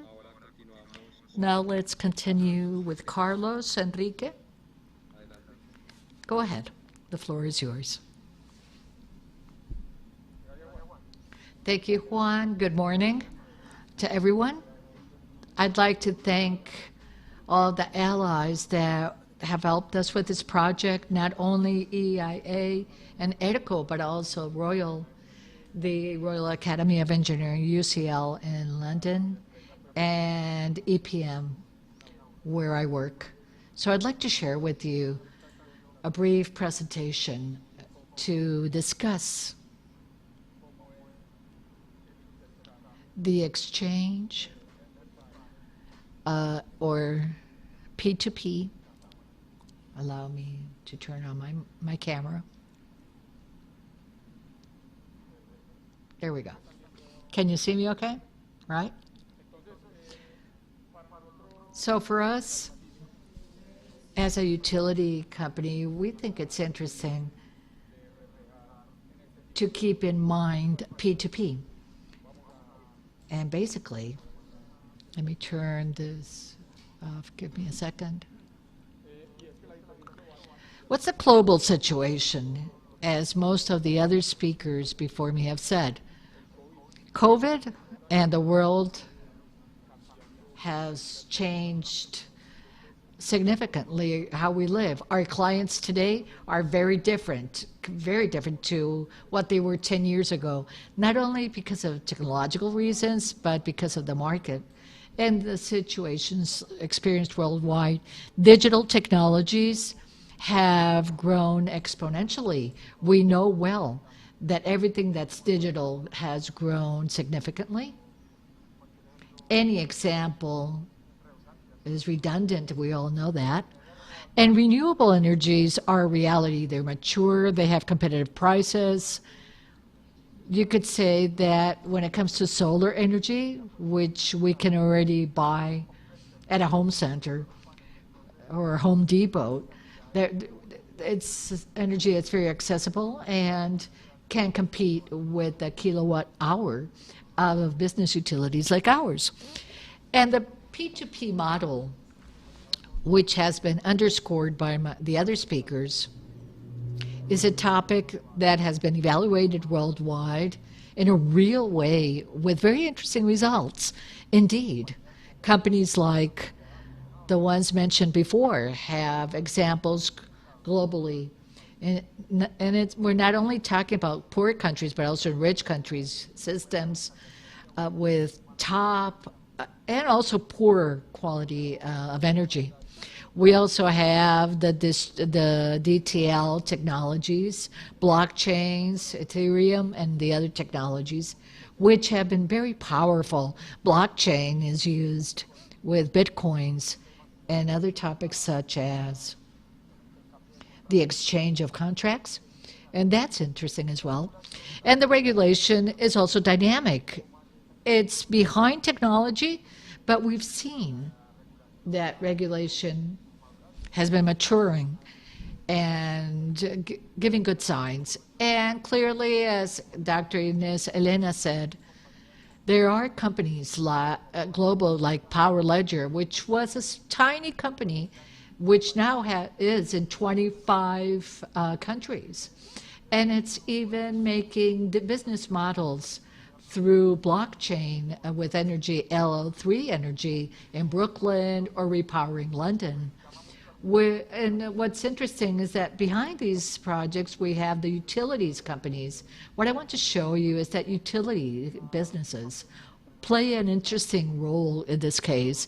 Indeed, through ventures, EPM, which I'll tell you about later on, we have NEO, a company of ERCO, in which through our private capital business, we are shareholders, and other companies in London like Piccolo, and the regulation is behind, as Dr. David Shipward said from UCL, who stated that through the Observatory of P2P, a new regulation is underway for these new business models or business schemes. So what we ask ourselves is, so what should we do as a utility business with this threat or opportunity?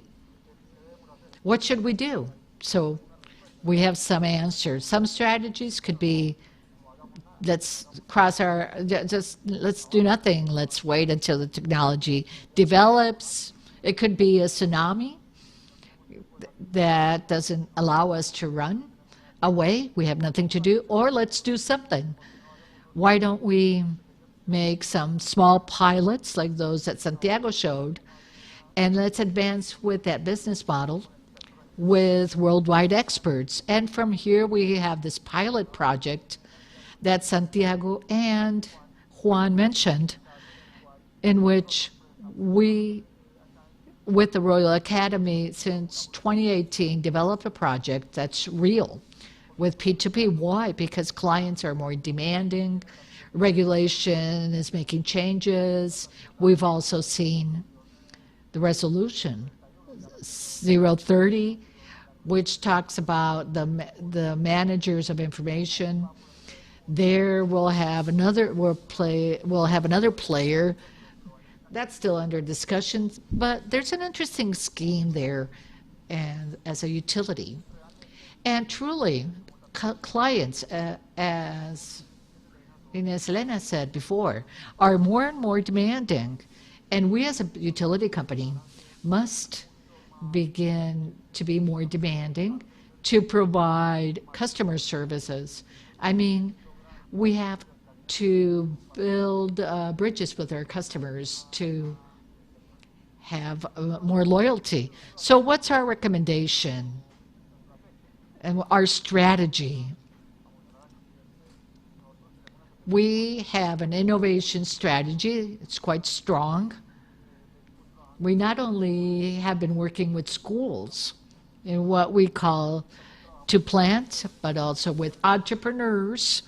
So here we have business models, and from these models, we make these kids to create a business.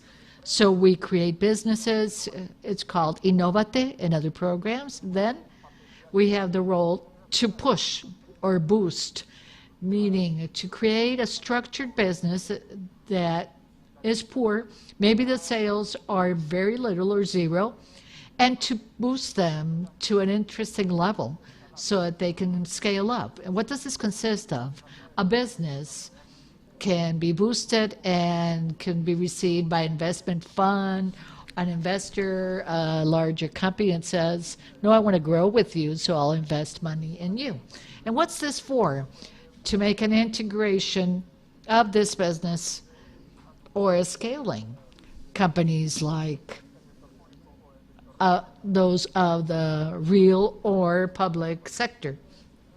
So there's where we have our strategy called Ventures EPM, which gathers the acceleration and growth. Why? Because we think that working with startups helps to mitigate risk, reduce the time to market shared with ID, because we think that entrepreneurs are machines to create ideas, to structure projects, and to carry them out. They're very resourceful. A corporate like ours is very difficult to make that switch. And therefore, this helps us to reach the market easily with risks that are significant, yes, but they can be mitigated. And that's why in 2019, until early this year, we had but really, here we have an important risk, yes, but it can be mitigated with the speed of the market and a high likelihood of success.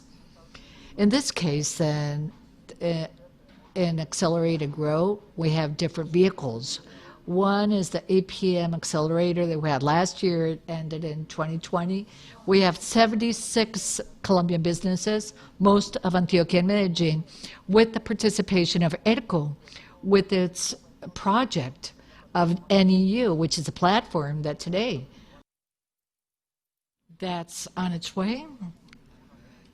We had NEU, which is the platform that we're trying, that we're using for this project, another project that we made in the Aura Valley. And when it comes to growth, we have two funds, one which both add up to 280,000 million pesos. That's pretty big. The private capital fund is an ELCO, and because of Cascade, it's an investor in NEU, meaning that through the strategy, we have an important share. We have board member, a seat in the board of EDCO, and the second private capital fund is of 150,000 million pesos. We believe clearly that this open innovation strategy is very interesting. It includes the regional ecosystem, not only universities. Here we have EIA, we have entrepreneurs, ERCO, NEO, and others that will come, and suppliers, which are very interesting for us and important because with them we can co-create and make new developments for the market. To work with allies is very important with them. We're working on different things, and for instance, ERCO is strategic for EPM when it comes to solar energy for residential use. We also believe it's important, the regulation and the government's participation, because as Santiago said before, those sandboxes are needed to carry out these projects. We're doing this only in a pilot size, but it's important to do it with the financial sector. And really what we keep on thinking about this is, okay, we have a critical mass created, and really it develops the country, so this strategy is a win-win. So to conclude, first, not only utilities, but all businesses are constantly looking for special capabilities and new business models to leverage our operations. So we have ventures EPM. In addition, digital technologies are a value leverage, as Juan Hincapié said, because there we can see a real topic. And lastly, what we've always said, clients evolve. We can't just stand still. We have to keep sharing with our customers and build ties with them. It's not the user of some address, but it's the person with a name that has these tastes and these needs.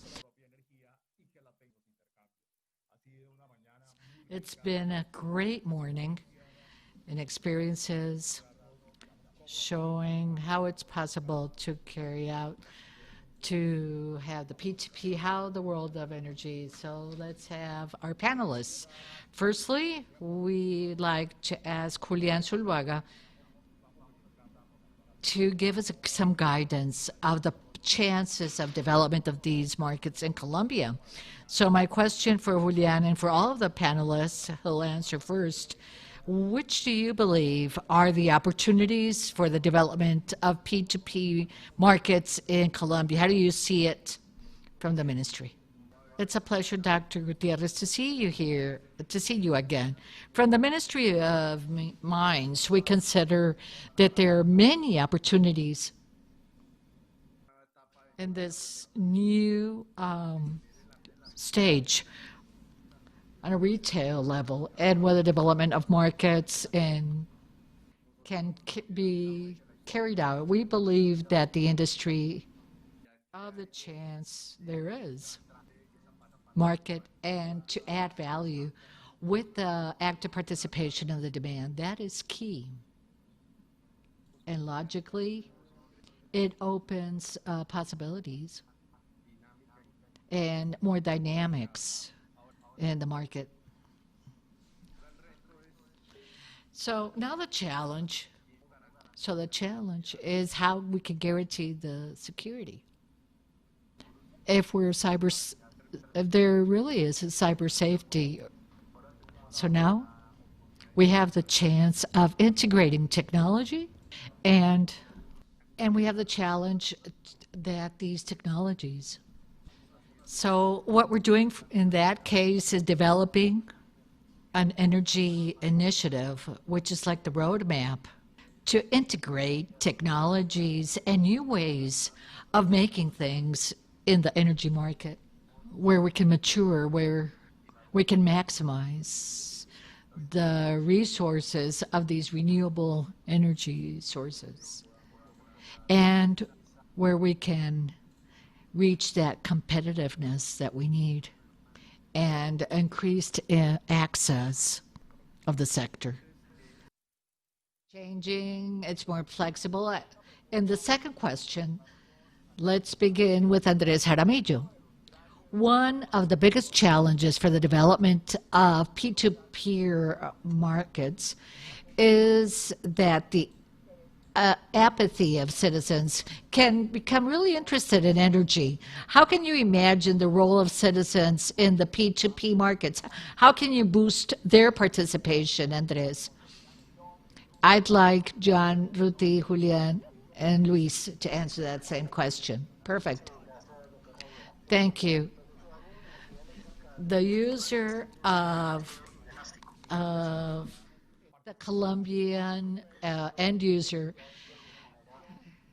somehow has been quite traditional, and basically has made no decisions. But now we're seeing in the world business models that are focused on the user, not only centered on them, but these are businesses focused on the service and experience of end users. So the models that we saw, and like the pilot that we had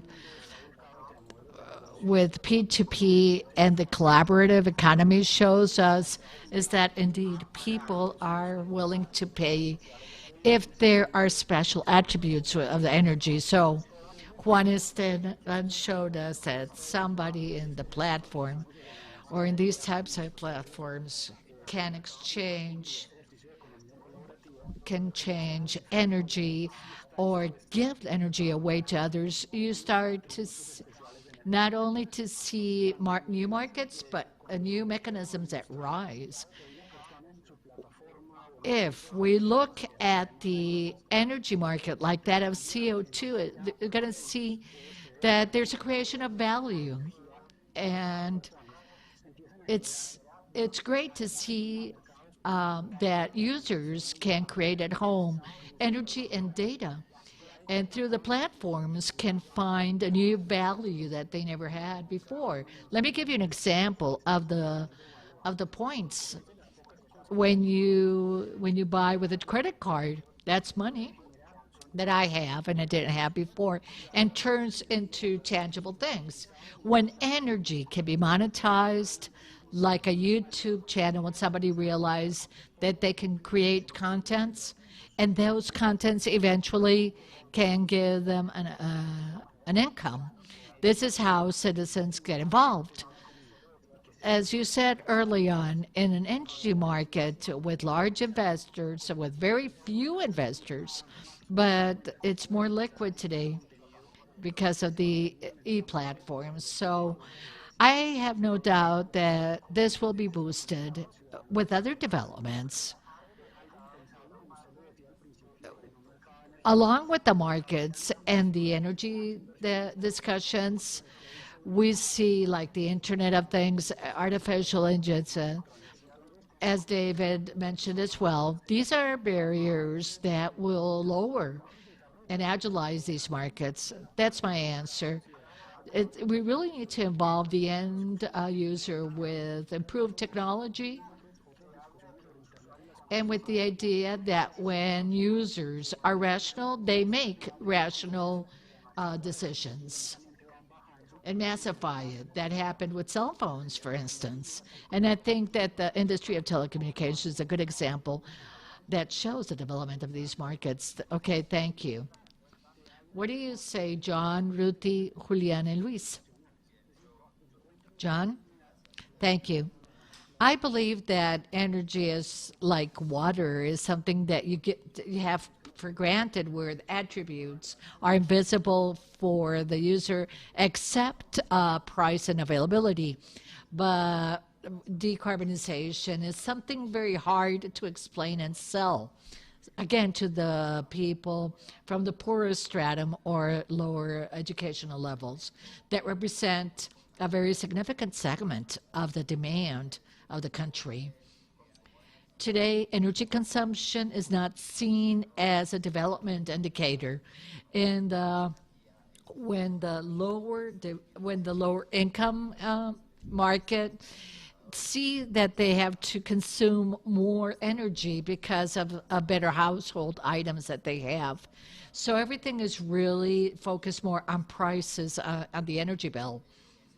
So while these persons or we as businesses cannot communicate those differentiating attributes with the use of other energies, it's quite difficult to justify a premium charged, if necessary, for those additional attributes that we're providing to energy.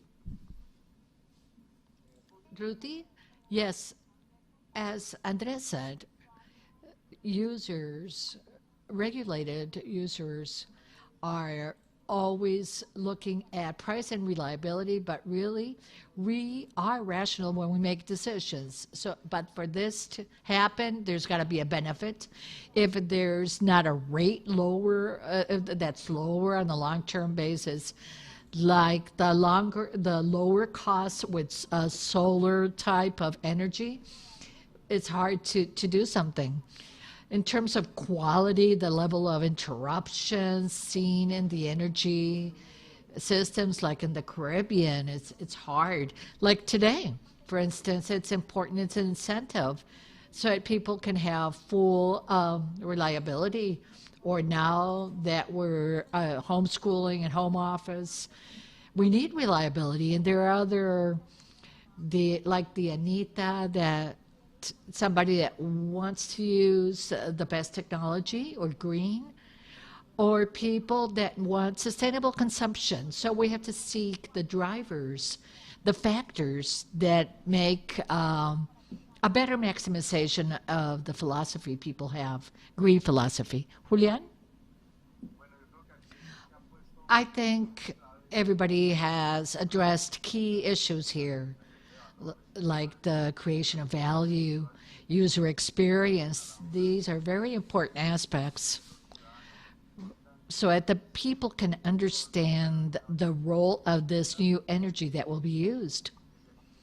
From my viewpoint, there's a very key example that will help us boost this new service, which is cell phone services. By the generation of value, we all learned that we could have plans based on our consumption. We learned that we could have a variable consumption and optimize the cost, focusing on specific time ranges. We learned that peak hours, there are services that are more demanded, and that the grid has limitations on those peak hours. And we learned as well that this has to do with quality. So it's key that the user already has some knowledge. And it's a challenge for all of us to make better decisions. And the most important challenge here is to establish a standard signal, and it's the price of energy.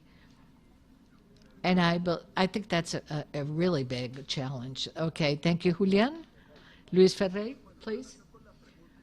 With regards to your question, citizens would be more active if the technology allows them to be. Citizens or users would be more active if they see benefits. Now, we're not only talking about economic benefits. Some users can think about environmental benefits, but also if the quality of the service is better. We can also say that the user can become more active in this of the market, provided his or her decisions are focused on their cell phones. If they can make decisions quickly because they have the tablet or their smartphone to make those decisions. Now, evidently users are not always rational. The theory today of behavioral economics says that users are not rational. They need a regulatory push. And that's why I think it's important to keep in mind regulations. But lastly, it's important that when you have regulations, users should participate, or the citizens or users cannot be difficult, because evidently they can refrain from participating. And something that we also need to keep in mind is that we have to look at the mechanisms that we want to develop. That has to go hand in hand with the regulations, because if the user's going to do everything through third parties, the sellers or aggregators will contribute to being that middle person to consume local energy versus those that are buying from others. So also we can have direct mechanisms through platforms in which users can transact energy without third parties. So we have two models, with or without middlemen. So that's the challenge of the regulation, to meet or to really boost the role of the peer-to-peer. Thank you. Okay.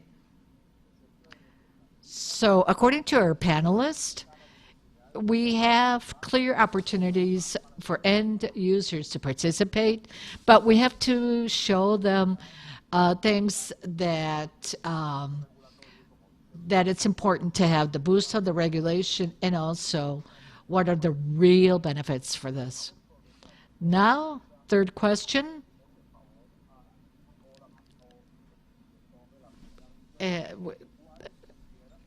Ruthie, you can answer this first question.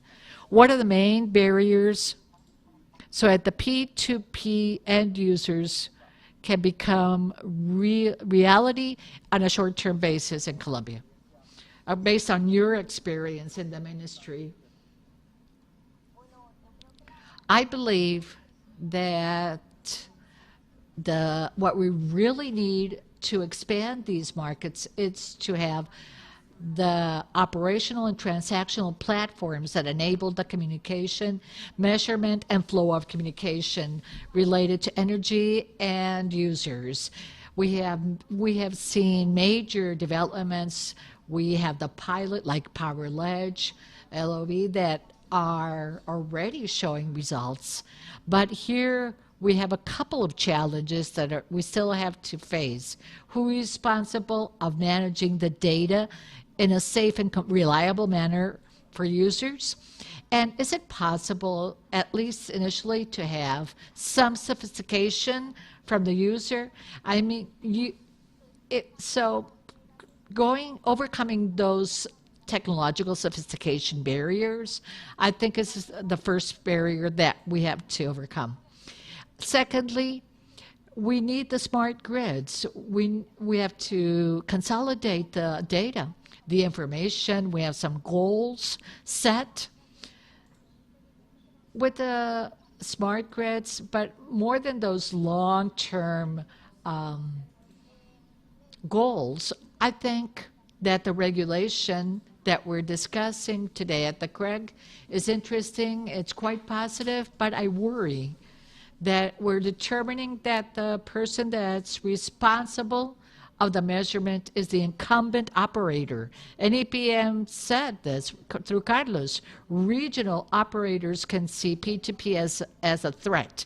So there's a risk that if you want to advance and penetrate with smart grids, can create a risk to open these businesses. So there's something that we should advance on that. And lastly, I believe we've heard about the regulatory boost, but for me as a market and system, the big challenge with regulations is to encourage them to benefit the end user, to make it more flexible, but also to be careful of how the rates are handled. Those that are more flexible could attract people, but probably initially that market will be of those that are richer. So the idea is to keep in mind the poorest population and not make them pay the reliability of the country. Thank you, Ruti. Julian, Andres, John, and Luis. Julian, what's your opinion on this? Okay, I have a key question here. I mean, there are market barriers, technological and political barriers, market barriers. We have the same structure today. A scheme that comes from 1995, which is not prepared today for a retail competition. We still have problems of concentration and oligopolies in the market, which are obstacles that are very strong to incorporate this retail competition. Another barrier is the grid services provider. We believe to have these services on the grid efficiently to provide the different services, this provider should be completely separate from the seller. And technologically, I think that the barriers have been overcome, and today we have the technology necessary to make this a reality. Okay, thank you, Julian. John? Thank you. I believe that the most important barrier is the structure that the market has today. Of 40 million users, 70% in cities of stratum 1 to 3. So, and they receive a subsidy, and they believe that the state has the obligation to help them. As Ruthie said, one of the major risks is that this technology will be accessible first by those that are richer, that have higher income, and there's a risk that those that are poorer will pay more if those that are richer get out of the system and begin to create or make transactions. That's a big barrier. A second barrier, as I said before, the consumption of energy is not a development indicator, because we still focus on rates and not understanding that an increase of energy consumption is indeed a good indicator of economic development for these users. The poor users do not have a financial muscle to finance these technologies, and the price is still very relevant. Those are the four major barriers that I see to develop this technology. Okay, thank you, John. Luis Fernay, please. Okay, I agree with what's said before about the different barriers, such as what Julian and Lina said, and the Vice Minister, but I would like to refer to three barriers, regulatory barriers. One is the vertical integration. For me, that barrier is definitely something we have to keep in mind. The other barrier is the local distribution system. There we've got a problem, because practically today, the only local distributor is the one that's established. We cannot have other types of operators.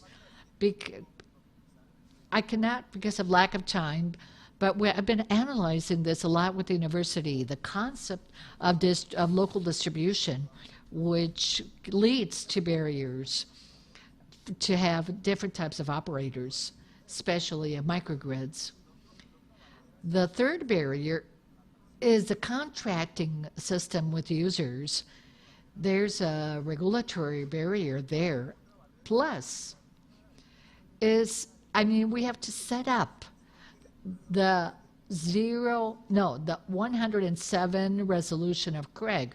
That resolution is in the 19th century, or put it 20th, and it's not good for the conditions we have for the 21st century, and even less to have the P2P market. So in that sense, I would add to the different barriers addressed is that there are regulatory barriers, especially the resolution 107 of 1998 of Craig, which are the contracting systems with users and the concept of local distribution and vertical integration. Perfect. Thank you, Luis Fernay.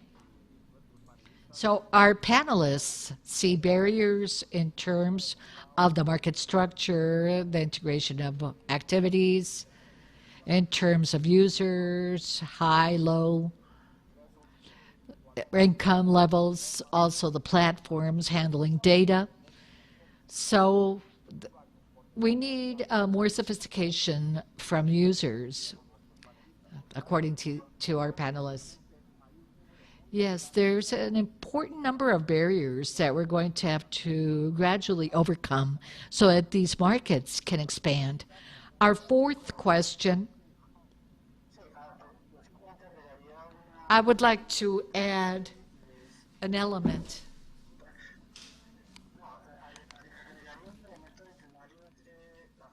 I would like to add something that steps aside, and it's the cultural shift that's needed, and a reflection on reliability. We've been used to the paradigm that's of a 24/7 reliability, but now we're talking about a distributed modulated reliability. Thank you. Fourth question to be answered first by John. How will P2P markets have an impact on the energy market? Is there something that EPM could be worried about? I believe that this does challenge the status quo, and it will necessarily change by force the structure that we currently have in the market. I think that the traditional business model has to change. How we relate to our clients today, it's not the best way to provide a service. And really, we need a relationship more bi-directional, more equitable. That really makes me lose sleep. How we can shift a relationship, a monopoly, and to turn that monopoly where users can feel more like peers with the company, where the customer experience is the focus of our attention and not the technology or reliability that we've had for the past 60 years of the company. Thank you, John. Now let's listen to Luis Ferney, Julian, and Ruti, and then Andres. What I see is that there will be a cultural impact, huge. Secondly, we'll see a lot of impacts of companies.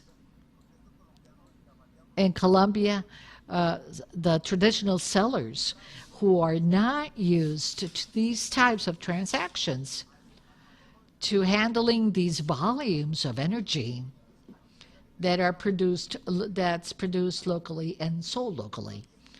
I also believe that there could be changes, especially in terms of prices. And in a certain way, that will allow us to see that true impacts on the market when it comes to businesses, the culture of the users. And something that I want you to keep in mind is that, anyways, we do hope that companies become facilitators of this P2P market, because clearly, academically, P2P is a competition to our current structure, where sellers serve their users, and users, through them or without them, will make energy transactions. And let me end with this. In Holland, there's a very interesting example where the sellers took over the situation and became the middleman. So we do have international cases and examples. This ends my comment. Thank you. Julian, please.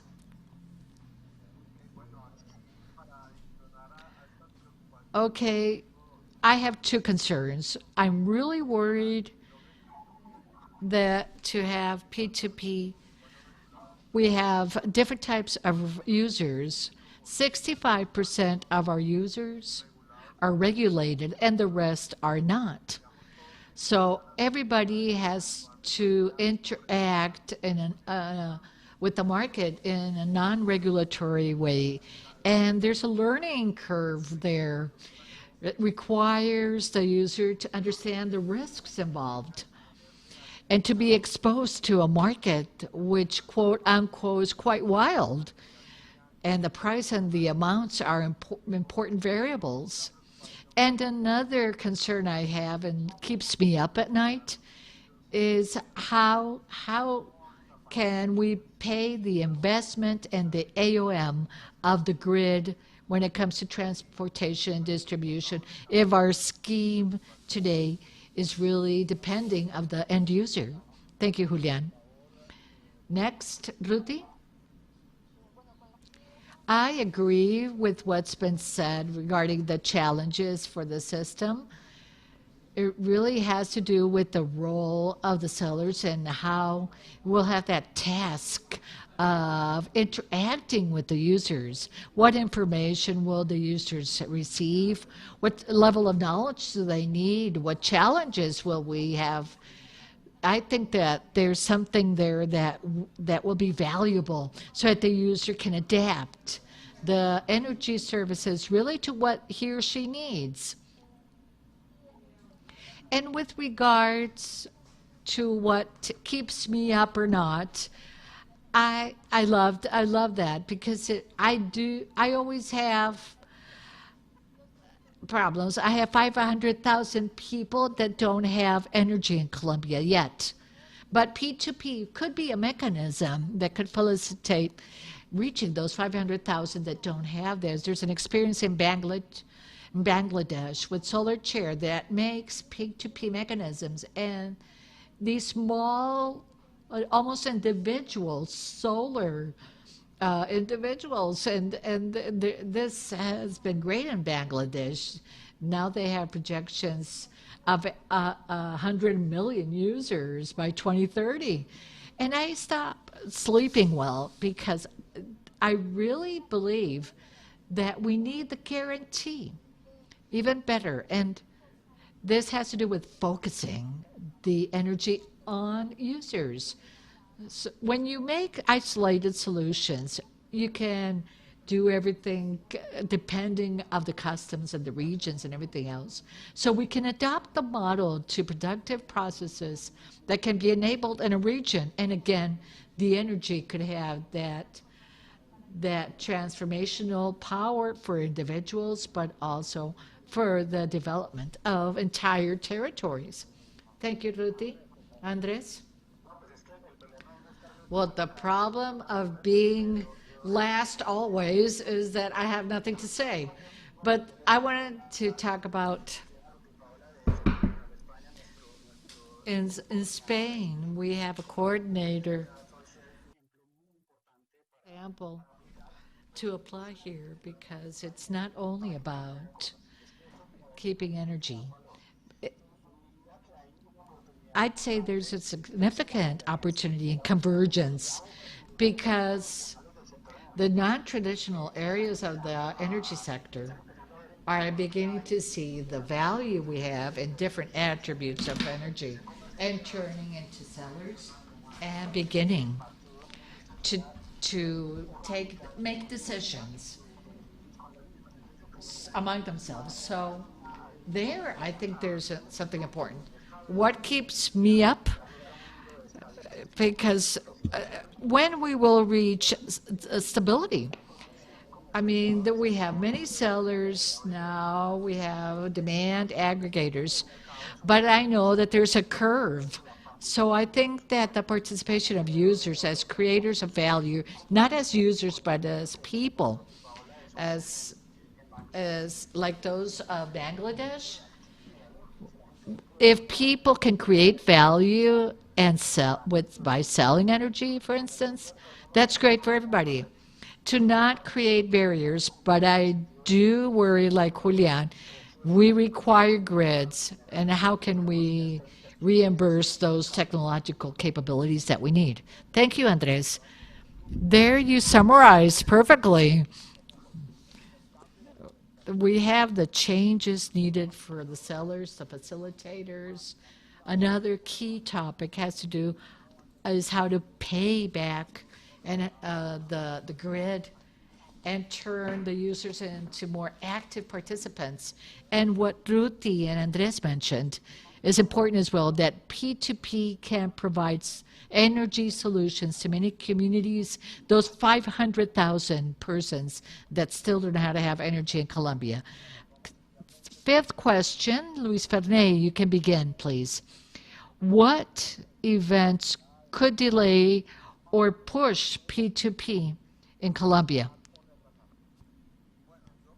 I believe that firstly, if we don't have a mind shift from users and businesses, that could stop the P2P. Because every shift of paradigms is a difficult task, and that could delay somehow the P2P market. Secondly, talking about users, the classical economic theory says that users are rational, and that's far from true. There's a Nobel Prize winner that says that citizens and users are not rational. And in that sense, while they're not rational, in a way, they could have an impact on the development of P2P. On the other hand, it's important to keep in mind things that boost. What can boost the P2P market? First, experimenting. The technical and regulatory experimentation. I think that that's the best path. In most countries that have started with P2P, they've done it through technology and regulations, meaning to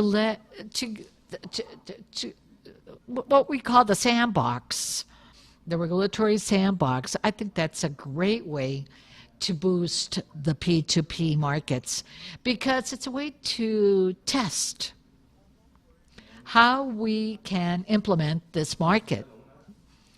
Now, as I said before, in Holland, regulations can grant certain specific projects a series of regulatory sessions so that the projects can have a bigger margin for development and can mature somehow. And with that fund, they can see how the regulation is better for the... So it really helps with what Julian said, the payment of grids. And all that will be seen depending on an experiment. I would call it, instead of sandbox, regulatory experimentation through specific projects, like I've seen with the project that you're leading at the university. Perfect. Thank you, Luis Ferney. Ruti, what would boost and delay P2P? I think what would boost it, the quicker implementation of ANIs. I think it's necessary, and I also believe that you require a cultural vision, change, and shift of the agents and the users to qualify the users and to work with them, how users are more inclined to benefits which are not only for favorable rates, but they're also seeking sustainable measures, or to be greener, or to help others that are less favored. So I think that those are methodologies that can be developed. So the biggest catalyzer would be technology, but it's important as well to be able to lose our fear to try things. For instance, in the areas that are not interconnected, those that are not served or they have very precarious services, there's less friction and competition. That's a good path that we could take. And for this exercise, it's called a seeder. It's like a regulatory seed.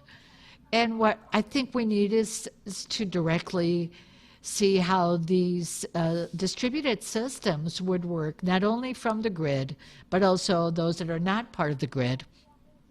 And lastly, I think it would be very helpful, like in everything in life, to speak with all the players involved, with those that develop technology, those that are representatives of users, the government. I mean, here we have Luis Ferney who can help us with the Omnis, and now, I mean, to really sit down, everybody that makes decisions and those that use the P2P is very important. Like Colombia Inteligente, which also makes these regulatories. It's like Concerte, for instance, has a Latin American analysis next week. They're talking about mini grids. I mean, to join people on these matters so that the discussions are on the table, it really would facilitate the design of a better regulation to overcome the challenges and barriers that make us not have a good night's sleep. Andres, you're not last. Don't complain. I think mental shift, academically, we know that when there's a change and there's a curve, and since the structure is so heavy and the players are so big, they could block this. What boosts P2P? The arrival of new business models, of new companies. When the large technological companies get into the industry sector, we will have a business model like that of Amway, where there are persons selling energy like they sell cosmetics today. So I think that the new business models accelerate, boost it, and we've seen it. There's an expression that's quite graphical, and it's a way to make energy much more democratic. Thank you, Andres. Julian? Okay, I think that the main booster is that the end user should materialize the benefits early on with the use of this technology. If the end user doesn't see the benefits, this won't take place. A barrier, the level of the penetration of advanced measurements also can delay these types of markets. Also, the capabilities that the incumbents have. Remember, this should be a win-win situation. And third, and I think it's very important, is the political polarization can be a barrier and can delay this. We've seen countries that were creating this in Mexico, for instance, and with the change of president, we've seen barriers for their energy transformation. Perfect. Thank you, Julian. John?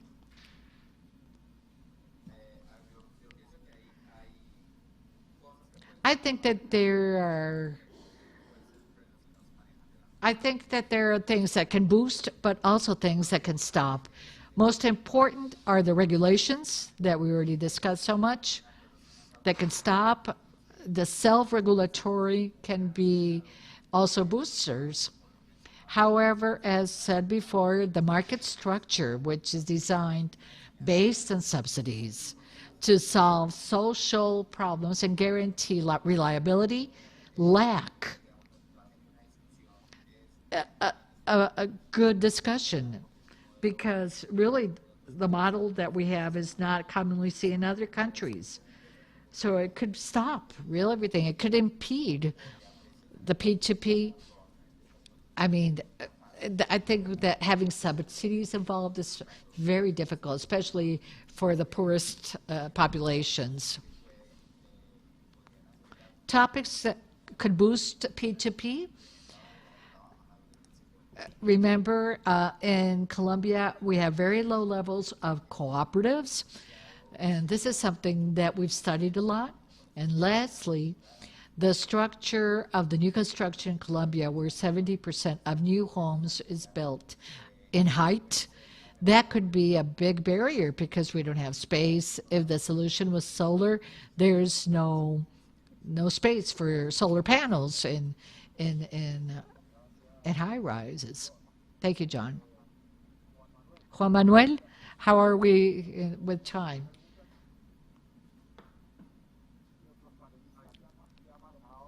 Our panelists have been great, I think. Juan Manuel, here I am. Should we continue with 2 more questions? Sure. Okay, let's answer 2 more questions. To summarize, I would highlight the regulations,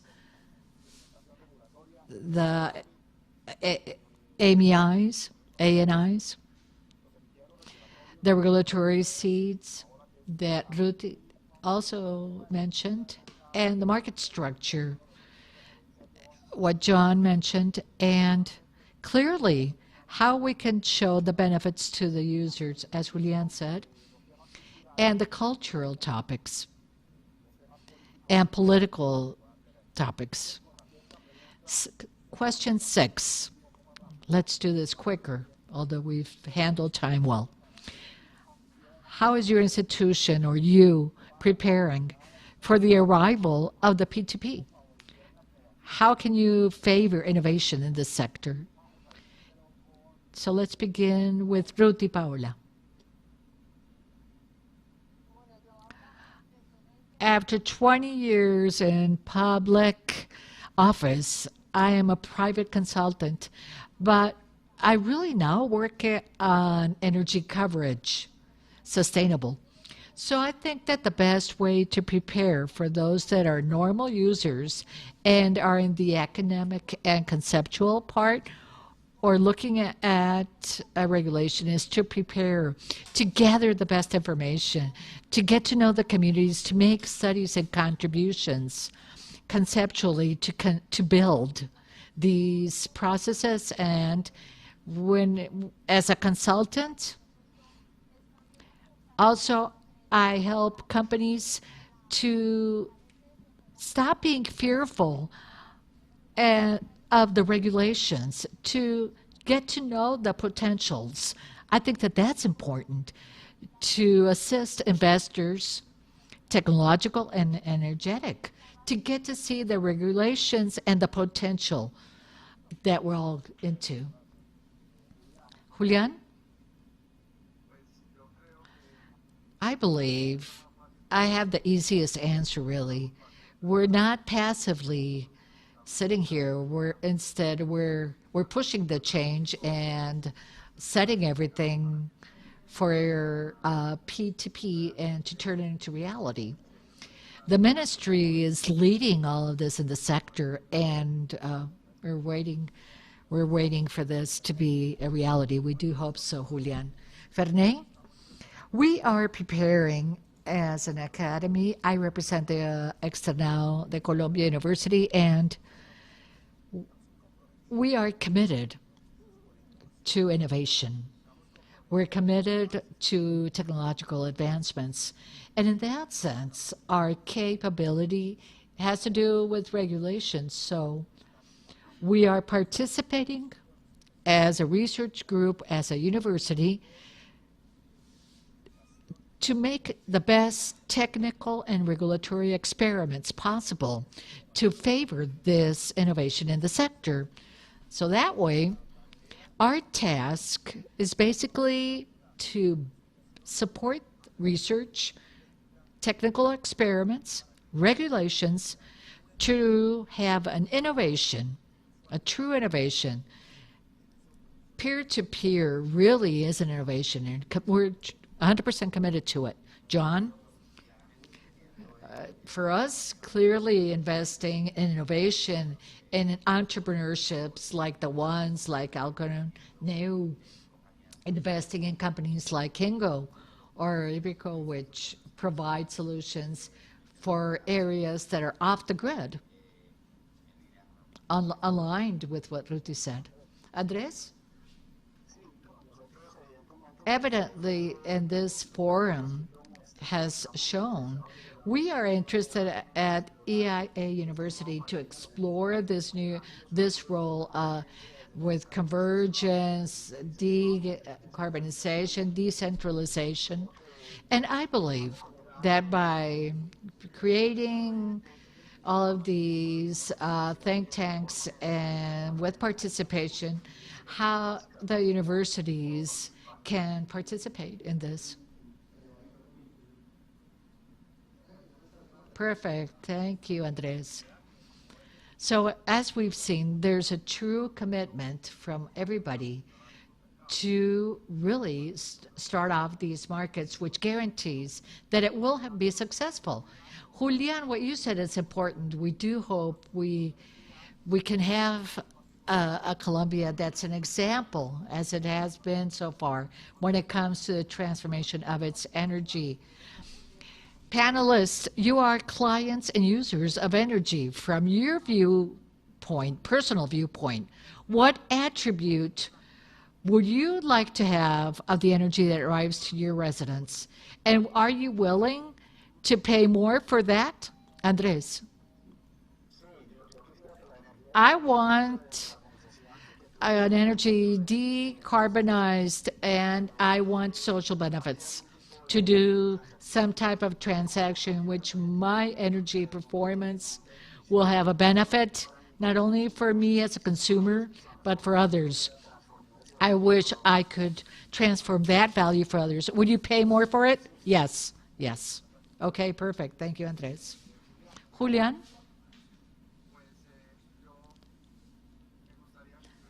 I would like to have an origin certification and the same attributes that Andres mentioned. Ruthie? My answer is different. And I think it's very important that within the business models of P2P, and I love renewables, but we have to underscore that we have a very clean energy matrix. We generate basically using water with very low emissions. So I think that the thermals are adapting better and they have good reliability levels. So we have to keep that in mind. Socially, we have the subsidies, yes, but I would like to choose or improve my social contribution regarding payments, and I'm willing to pay more. Remember, I'm obsessed with the 500 that don't have energy. Or there are others, of course, a good number that don't have a good level of continuous energy. Thank you, Ruthie. John? I think that dynamic rates, so I can decide when it's better to use the energy, not only in costs, but grid optimization. I would pay for that.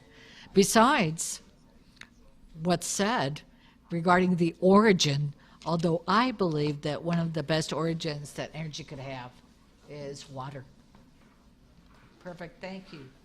Luis Fernay, I would like to arrive home to my place and use 30% decarbonized energy, at least 30%. Second, to buy energy, at least I wish I could buy it per hours, that I could handle it from my smartphone. And finally, the question if I'm willing to pay more. Okay, we have the theory of the consumer surplus. Always there's a surplus. And in that sense, I'm also on that. If I have a surplus, I would be willing to pay more, a bit more, at least if 30 or 50% of my energy is decarbonized, and I can buy it on an hourly or daily basis from my PC or smartphone. Perfectly. According to our panelists, we see that the P2P diversity would be great, and many options would be seen. Lastly, I want each one of our panelists to give the very last message that you want to be remembered by our guests. our attendees of this event of P2P Energy, in which you have participated. And you've had such an excellent contribution. So let's begin with Andres. What's your final message? We cannot look at the future with today's eyes. We can adapt the future to what we have today. We have to be open. And many of the difficulties that we pointed out in the forum will be settled. I think that, remember, the future has to be seen that the problems always have to be looked at in the future with the things that we will have in the future. Thank you, Andres. Julian? Dr. Gutierrez, I would like to say something that I've said since 1995. The only thing that's constant is change. And those words come from you. The only thing that's constant is change. Ruthie, your final message. I'm going to give since I'm the only lady, I'm going to give 2 final messages.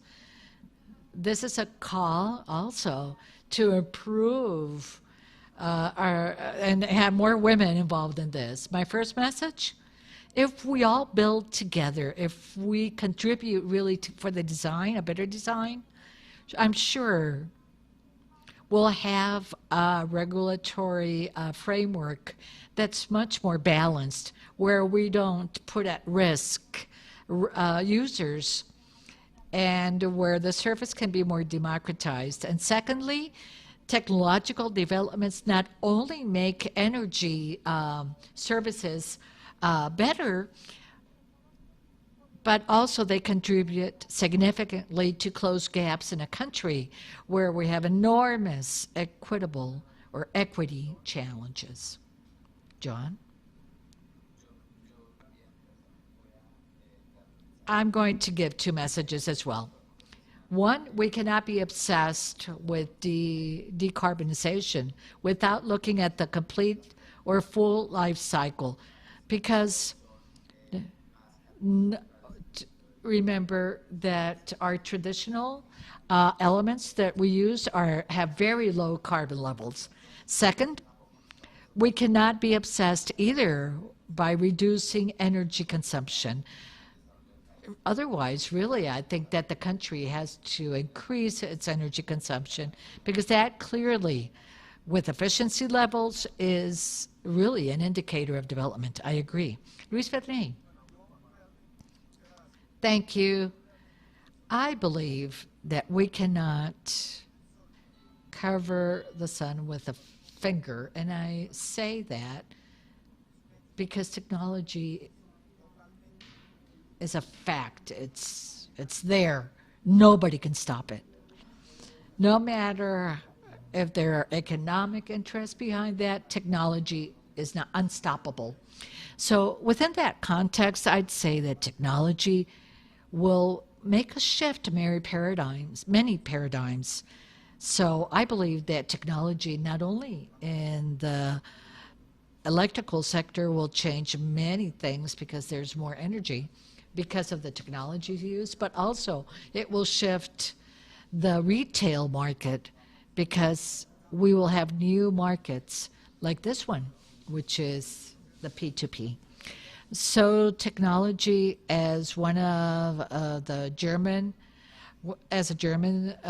philosopher said, really breaks paradigms, and that's a big challenge for everyone. Perfect. Thank you to all of our panelists. What a great participation. As you've said, change is here. There are great opportunities. We have to close gaps and really give ways so that Colombians will have much more benefits, especially those 500,000 don't have energy. So the idea is to use all the capabilities that Colombians have to push these new markets, including P2P. Congratulations to the panelists. Thank you, Juan Manuel. Take over, please. Javier, thank you for this valuable spaces and all of the panelists for your patience and for your contributions. I entirely agree with Ruthie. We must make an effort, a major effort, to decrease the gap of gender in these spaces. Initially, we tried to do so, and it is a challenge, and we have to seek other ways of overcoming that. I'm really happy because I think we met a purpose to create this type of space. I think that it's limited, really, in the past year and a half. If we've had a couple of events, I don't think we've had more than 3, including ourselves as the predecessors, a year and a half with the Energy Digital Forum. Also, I'm happy because of our audience. We had more than 300 people connected from different countries. So we've been breaking the barrier of seeing things so distant. It's really comforting to see this. And it really backs the entrepreneurs, the researchers who at the ministry and entities are managing this transformation on a very short-term basis. I mean, we're all aware, we all know that the change is here. I mean, it's going to happen. And we have to make the change now. We have to seize the opportunities. We have to understand the risks. All disruptions have a risk. And we have to learn to, Santiago, I'd like to give you the floor as well to give us your conclusions, and let's go have lunch. Yes, this is a final message. I'd like to thank the panelists, our attendees at the university. Since we founded our group of energy, we've always wanted to have this type of discussion, how we can see the future, how we see the changes to inspire entrepreneurs, decision makers, business people, and academics to design this new world that we have. The pandemic really is something that has given us an opportunity as a society to correct certain things. And this sector is one of them. If we can make use of the sector, not only to fight climate change, but to improve social conditions and our competitiveness level, and to improve the quality level of Colombians, I think it's very valuable. And it's exciting for somebody that can hear us and is thinking about how to focus professionally in the future, energy, what's happening. I think it's a very exciting moment to be alive and working in this sector. So I invite you all to do that. Thank you. So now to end, I'd like to thank all of the attendees that stayed with us till the very end. We have many questions from you and comments that I'd like to read to our panelists to thank you for your patience, Shirley.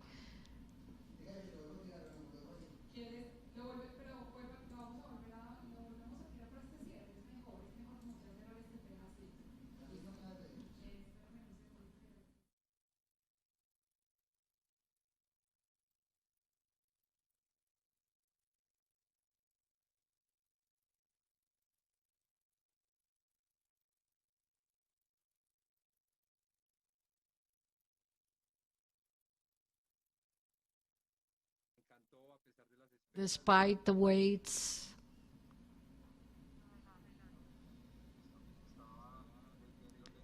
I was reading a series of comments left to us by attendees. Let me look at the screen.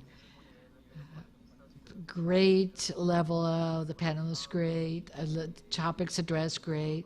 The information, despite the technical problems, it was worth waiting. Well, we're not exempt from having technical problems. We had problems with YouTube, but still, we're going to be serving your comments and answering your questions. We have many. We're going to gather them in a document along with some of the speakers. Will be sharing these questions with David and send you all the answers along with the taping of the event and all of the material that we have gathered. Thank you all.